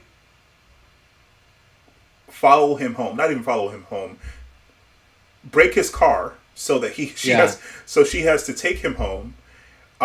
She's posing as a Jamaican. She actually does a really good Jamaican accent. Mm-hmm. Um, uh, she's posing as Jamaican just to tell him to stay out of the way. It's like he didn't really care. he But didn't. the other thing that I did not understand was there were some news clippings and then there was a gun. So it's like, is he really retired? That type of thing, or is he doing under the book stuff still for MI6, or is he just kind of like a mercenary? I didn't get It the was un, cat it like was when he opened the unclear. drawer. I didn't get that either. It was unclear to me whether or not that was things that he was looking at or things that Felix left at his house. Ah, Because he didn't seem very surprised to see Felix when he saw Felix. He's like, "Hey, Felix." He's like, So Felix shows up with this guy Nash, and he doesn't seem very surprised at all. He's like, and they start talking in the nightclub. So I feel like it was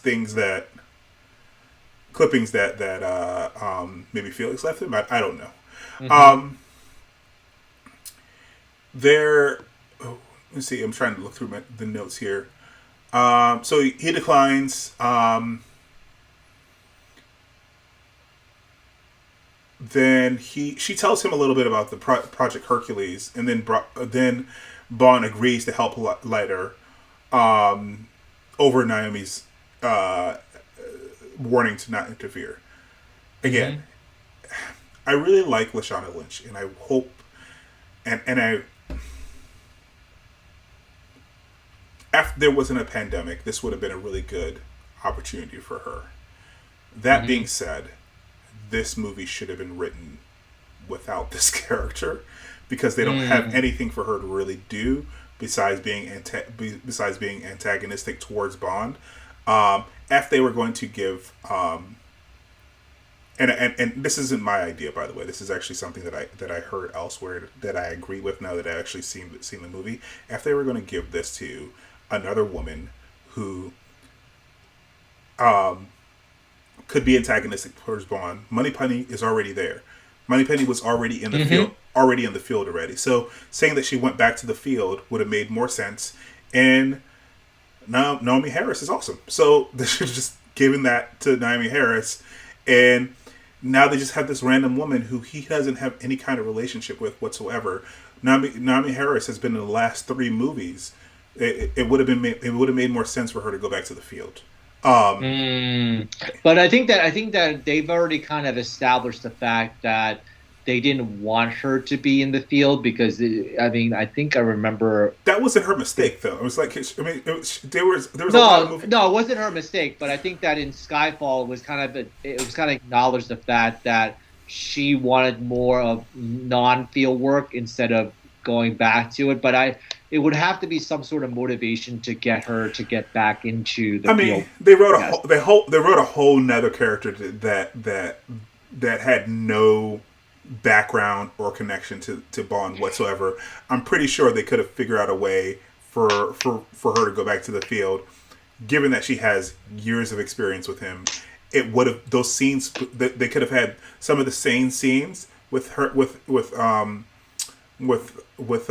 Moneypenny and Bond that they had with Nomi and Bond, and they would have made more sense and they would have been more antagonistic because they've had this kind of like flirtatious sort of thing for years, right? She if you remember from Skyfall, they were like not intimate scenes, but like they were kind of flirting with each other, and that's Hmm. so like it would have been I think those scenes would have been cooler, and then I don't know. I they didn't have much for Lashana Lynch to do, and she was really awesome in the Miss Marvel movie, and then they kind of wrote her out of the show, of the whole cinematic universe by giving her cancer. I want her to have another opportunity, but and I don't think this was it. They try to play around with the fact that she's 007, but they also, this is the end of the Craig franchise, so she's not going to be 007 going forward. So it's not like that it's not like she's going to show up in the next Bond movie as the next 007. So I don't know. She was a weaker element of this script to be in this movie to me. Yeah, I think that they should have been a little bit more forceful to kind of make her be the heir apparent. I mean, but they didn't want. I think that because Bond comes from a very traditional type of thing. I think you heard online about how Daniel Craig feels about the Bond character. Not recently, about like who is going to replace him and stuff like that. That he said it was supposed to be a guy and stuff, and that there should be a different type of character. If you're going to be, into the kind of like have a woke Bond, it would be not James Bond himself. It would be like some other person. And that's fine. I mean, they should definitely make a Paloma movie. I want to see more of her. I do. So anyway, so Bond goes to Cuba and he meets up with Paloma. Speaking of Paloma, she's a CIA agent working with Leiter.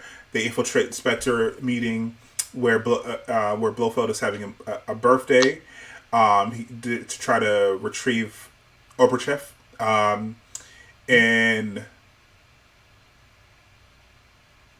Blofeld is still imprisoned, but they're having this party for him, which is already suspect, right? Yes. And they use a player who Blofeld has access to this disembodied eye. So the guy earlier, it's kind of weird. Whose name is Primo. His name is also Cyclops. So he has this bionic eye. So that's that gets popped out in the earlier scene. So that's how Blofeld is looking in on his birthday party. So they try to use the Hercules virus to kill Bond, but Oberchev reprograms it to actually kill all the Spectre people, which is another thing that was a little weird to me. Like, if he's killing all the Spectre people, why is it only killing the people who are higher up, right? Like, is the person who kidnapped him and who's forcing him to program the thing not high enough? Because it doesn't kill Primo. It doesn't kill Primo, because we see Primo later on. He's just like, okay, my old employers are dead, and I'm gonna sign up with Safin. It's like, this guy came into the facility, killed all your colleagues. He's the one forcing you to program it to kill Bond, and you're not. He's not on the list. He's not on the list of people who get killed. Yeah, that did not make any sense to me. I just felt as though it was kind of.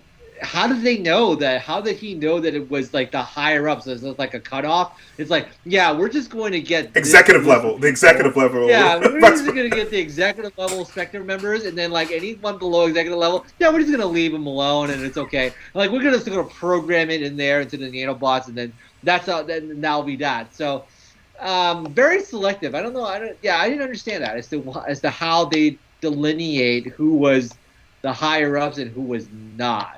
And yeah, that was kind of confusing to me. I mean, I knew about the switch. That kind of made sense. Yeah, it was obvious. The switch was obvious. Yeah. I didn't know it was going to happen. I didn't know it was going to happen, right. But I saw the switch. Yeah. You saw the switch, but then you didn't know what's going to happen. But then when you see all the Spectre people die, it's like, how did they know it was how did he was able to program those? Well, I assume they had. I assume they had information about their DNA, which is fine. But like, what?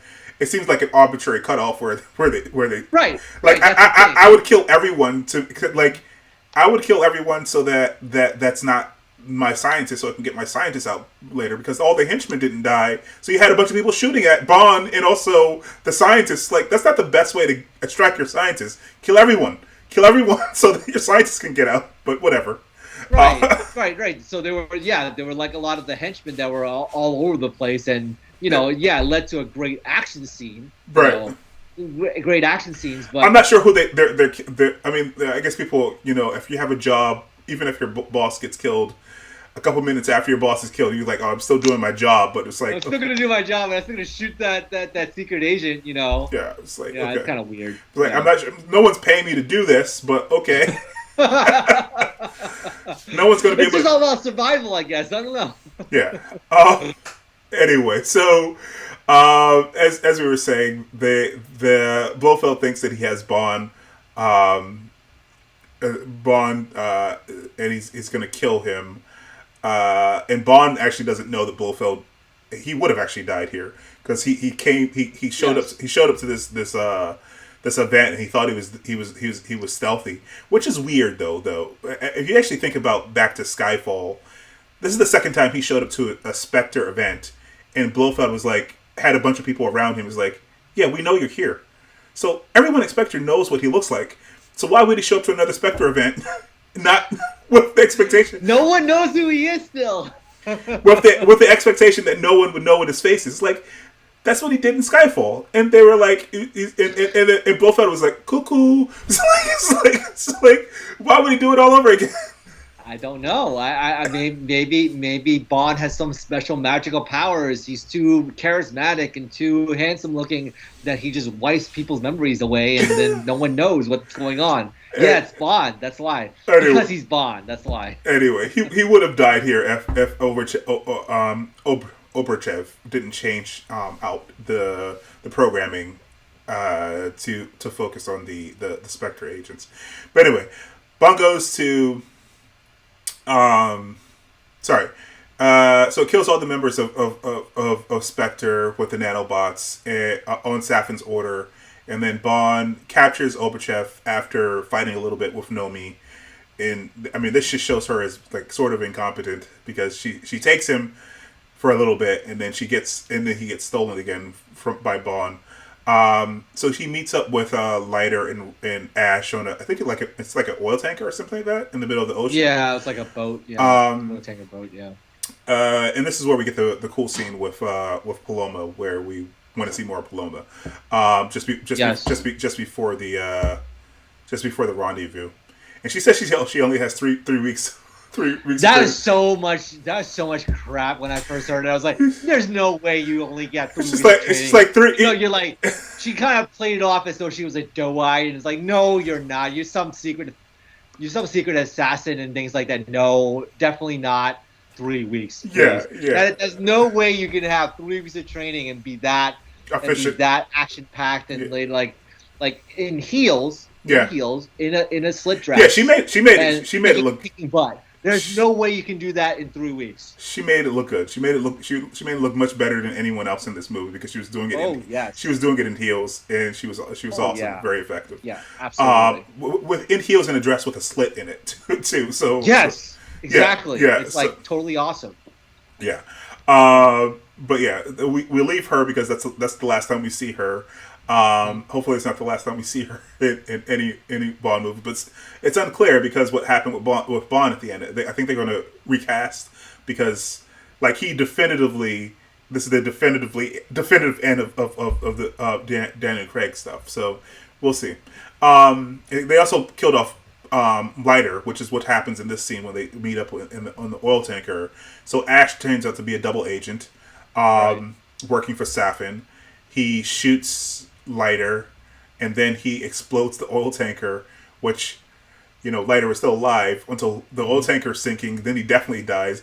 I was commenting to my wife like about this, like everyone that he loves like dies like in water, and he has to leave the like that's what happened to Vesper too. It's like it's unfortunate. He probably has some. He's probably based on a lot of trauma because of it, and. You know why he had to die because he's gonna be Commissioner Gordon, and it's kind of like the switcheroo. Lashana Lynch is like now like in the Bond franchise. She had to leave MCU. Now Jeffrey Wright has to leave the Bond franchise, go into the MCU, and then also go into DC as well. So it's like yeah, you You kind of can't figured out that it was going to die because of that. can't be in too many franchises. Exactly, Yeah, cannot do that. yeah. Like I don't triple know. whammy or something like that. Yeah, I think this is the best Felix that we've gotten in any of the Bond movies because I really like Jeffrey Wright. Oh yes. He. I mean, it's always played by a black guy, so they're going to recast it as some black guy in the future, I assume. But this is but yeah, he was the best Felix. The So Felix dies, unfortunately, and then Moneypenny and Q arrange a meeting with Bond and Blofeld in prison to try to find Oberchev because Ash, after shooting Leiter, takes Oberchev. I keep pronouncing his name. Obrechev. Safin visits and coerces Madeline to use Hercules to kill Blofeld. So he gets her to put the toxin on him. Sorry, gets her to put the toxin on herself to kill Blofeld. And so she apparently, since the last 5 years, has been the only contact that Blofeld has had because she's a psychologist or psychiatrist. Right. So he's only been speaking to this psychiatrist. They hinted that earlier on in the movie, but they never actually mention who the psychiatrist is. Like M says, I want to see Blofeld, and I think someone says, I forget who. It's not Q. I think it's Moneypenny says that he only speaks to the psychiatrist, and he says, yeah, I just want to see the feed. But this is the big reveal that the psychiatrist is Madeline, to make the situation uncomfortable for Bond. So Blofeld confesses to Bond that he staged the ambush with Vesper at Vesper's tomb to appear as if Madeline betrayed him just to take his joy. Basically, he's a cackling villain. It's like, yeah, I just want to take your joy. Right. And Bond tries to choke him, and he says he'd die. And that was kind of a very dark turn for him. It's like very dark. In many ways. I gotta understand. He's at this point he hates him. He's like he tried to kill him a couple of days ago, and before that he like orchestrated things so he would be alone. So yeah, he doesn't actually kill him, but he inadvertently kills him because Madeline has touched him, and because Madeline has touched him, he has the nanobots on him. And it kills Blofeld. They're basically killing everyone because it's the last Blonde movie. So they're not gonna. All these people are going to get recast, even the people who don't die. So there's no reason to have him stick around. So they kill Felix, and then Blofeld is killed. Let's see what else. What happens next? Looking through your notes here.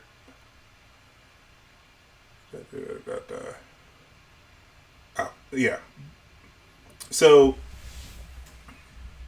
Bond tracks Madeline to Norway because she leaves. She actually does. She's not the one who directly infects Blofeld,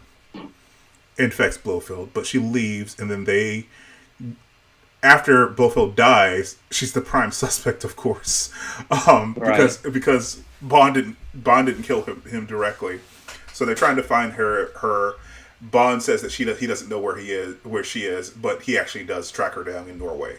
And then we find out that he has a 5-year-old child. She says that it's not his child, but it's obviously his child. Obviously, it's there. The blue eyes. Yeah, so obvious. Come on now. Yeah. Like what other guy was he gonna be? Was she gonna be with during the 5 years? Exactly 5 years old. Yeah, who's exactly like. It just so happens that after I got on the train, I met this guy and had a one night stand or something like that, and I produced this child. Basically, it's like, come on. Come on now. Also, earlier in the movie, they foreshadowed that she was pregnant twice. They were like, "I have to tell you." She's in the car. She's like, "I have to tell you something," and he's like, "Yeah, I bet you have to tell me something."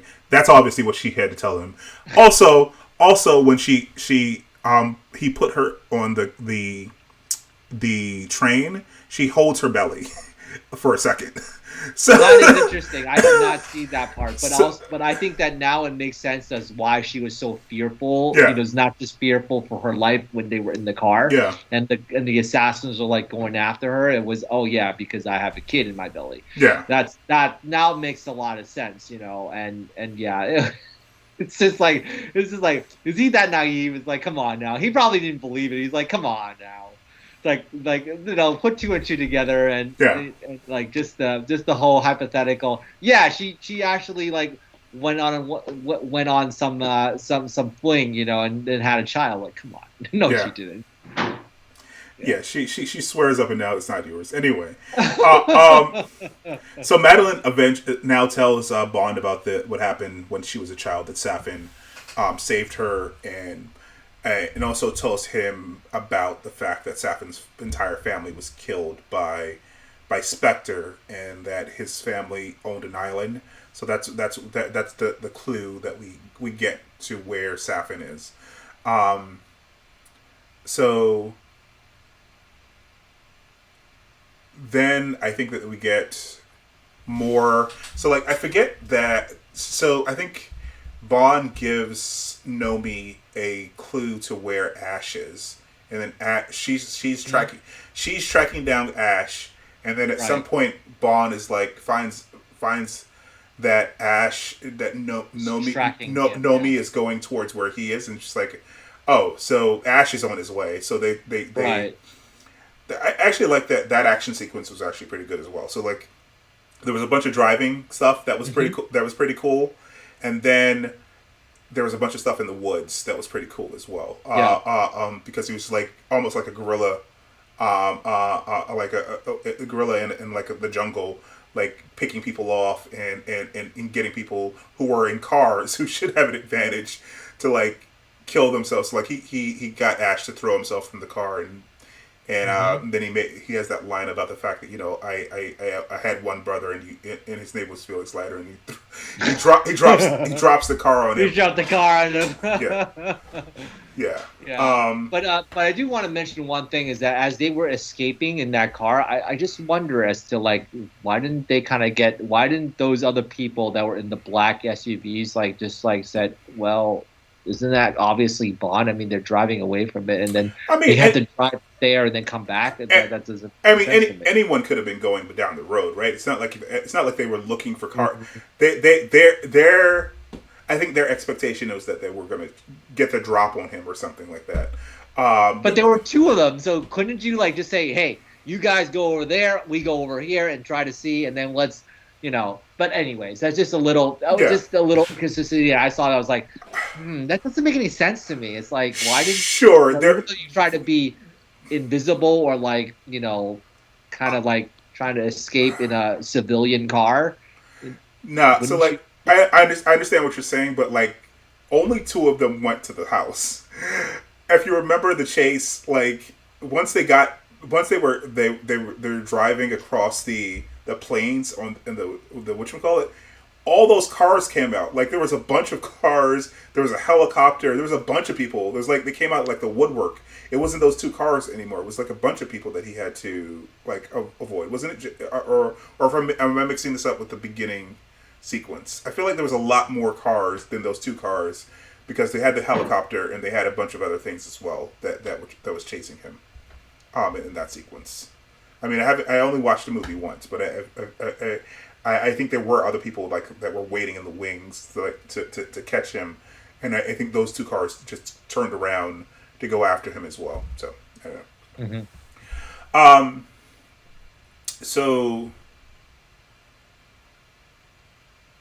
yeah, so Bond kills Ash, and then Q okays a mission with Bond and Nomi to go to the island that he learns about in the scene before with what is her name? What is the woman's name? Madeline. Yeah. So he goes to the island to infiltrate Safin's headquarters which is basically a missile base, where they're manufacturing the nanobots. It's somewhere between Japan and Russia, which causes all kinds of international issues. Like because they can't tell anyone what the weapon is, Hmm. and why there is a military presence, because they also have a navy ship very close to other people's sovereign territory. So anyway, they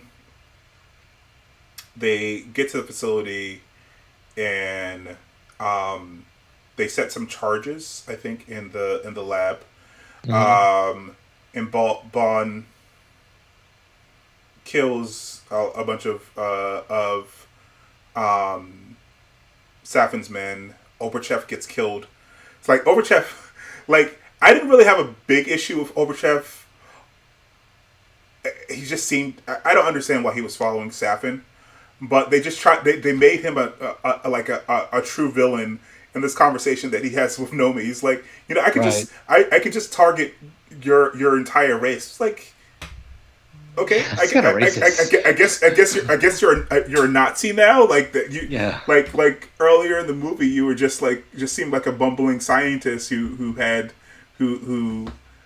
who signed on to a madman's dream. But like, I guess she. I'm not sure what he thought he would gain by saying that I'm gonna kill Yeah. I don't know. your. It's like, okay, whatever. Um, Yeah. and by the way, that's not something that he could probably can do, because race isn't biological. He would have killed a lot of other people of other races. But anyway, Hmm. anyway, uh, Safin. Where are we?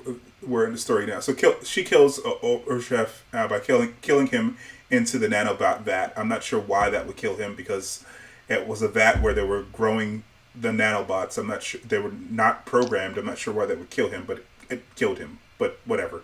Movie logic. Killed them from the fall, I guess. No, it's like the nanobots are supposed to kill. It's like, because there were Okay. people that were growing the nanobots, like they were cultivating them, and they were in the thing, and then someone fell into it, and then they ran away. So I don't know what he, maybe they programmed the ones in the vat to, I don't know. I maybe it was something that I missed.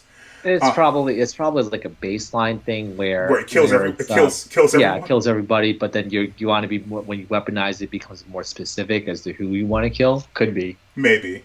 Yeah. Um, so Madeline escapes because captivity. And Safin releases Matilde. This is after he has this speech to Bond about what his master plan is. This is what I was talking about in the spoiler-free part of this conversation. I don't understand his plan. He's going to kill a certain amount of people. Is he another eco terrorist? Because they've been doing eco terrorist people. Like, is it because of overpopulation? Why is he? It's not unclear who he's going to kill, because like the dots on the map, it's all over the world. He's going to kill a certain amount of people, but it doesn't. It's unclear to me why he's killing so many people. Yeah, it's not really clear. They were targeting world leaders or anything like that. It wasn't really clear as to Yeah, who their I targets were. mean, if it were even a line or so, it was like, okay, we're gonna kill. We don't like the way that the world is structured. It's kind of, you could kind of speak to what the gripes were in the Falcon and the Winter Soldier, right? Right. The old structure. The people who have power are not going to give up power, so you have to kill them to Right. redistribute. There was no philosophy like that at all. It was like No. something about people. They really, they just want to be like rule. They don't, they say they want free will, but they don't really want free will. It made it much sense. It made as much sense as Loki's thing in the Avengers movie. It's like Right. your free will. Isn't it just better that you submit your free will to me, or what? I don't know. I didn't understand Yeah, this. but it was interesting in that even Bond even's like getting tired of this kind of shtick. So he was like basically saying, "So you just want to play God, right?" So like I've basically encountered people that played God and it really didn't end well with all of them. Yeah, So it's like even he's like, "Oh, come on now, yeah, I'm sick of this already." yeah.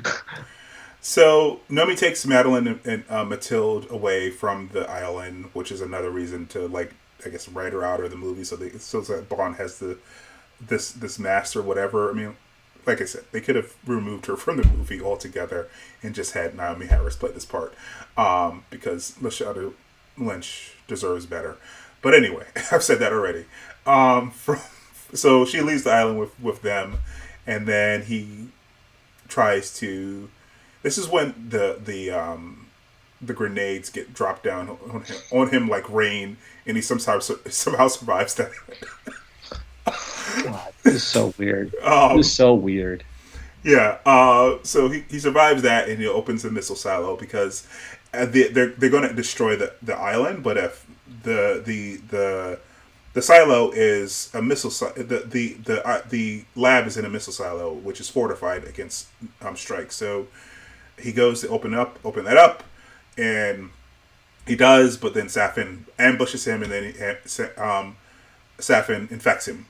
It specifically infects him with nanobots that will make him deadly to his child in battle.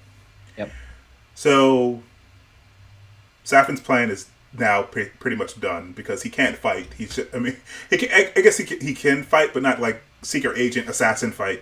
So he beats him and he shoots him.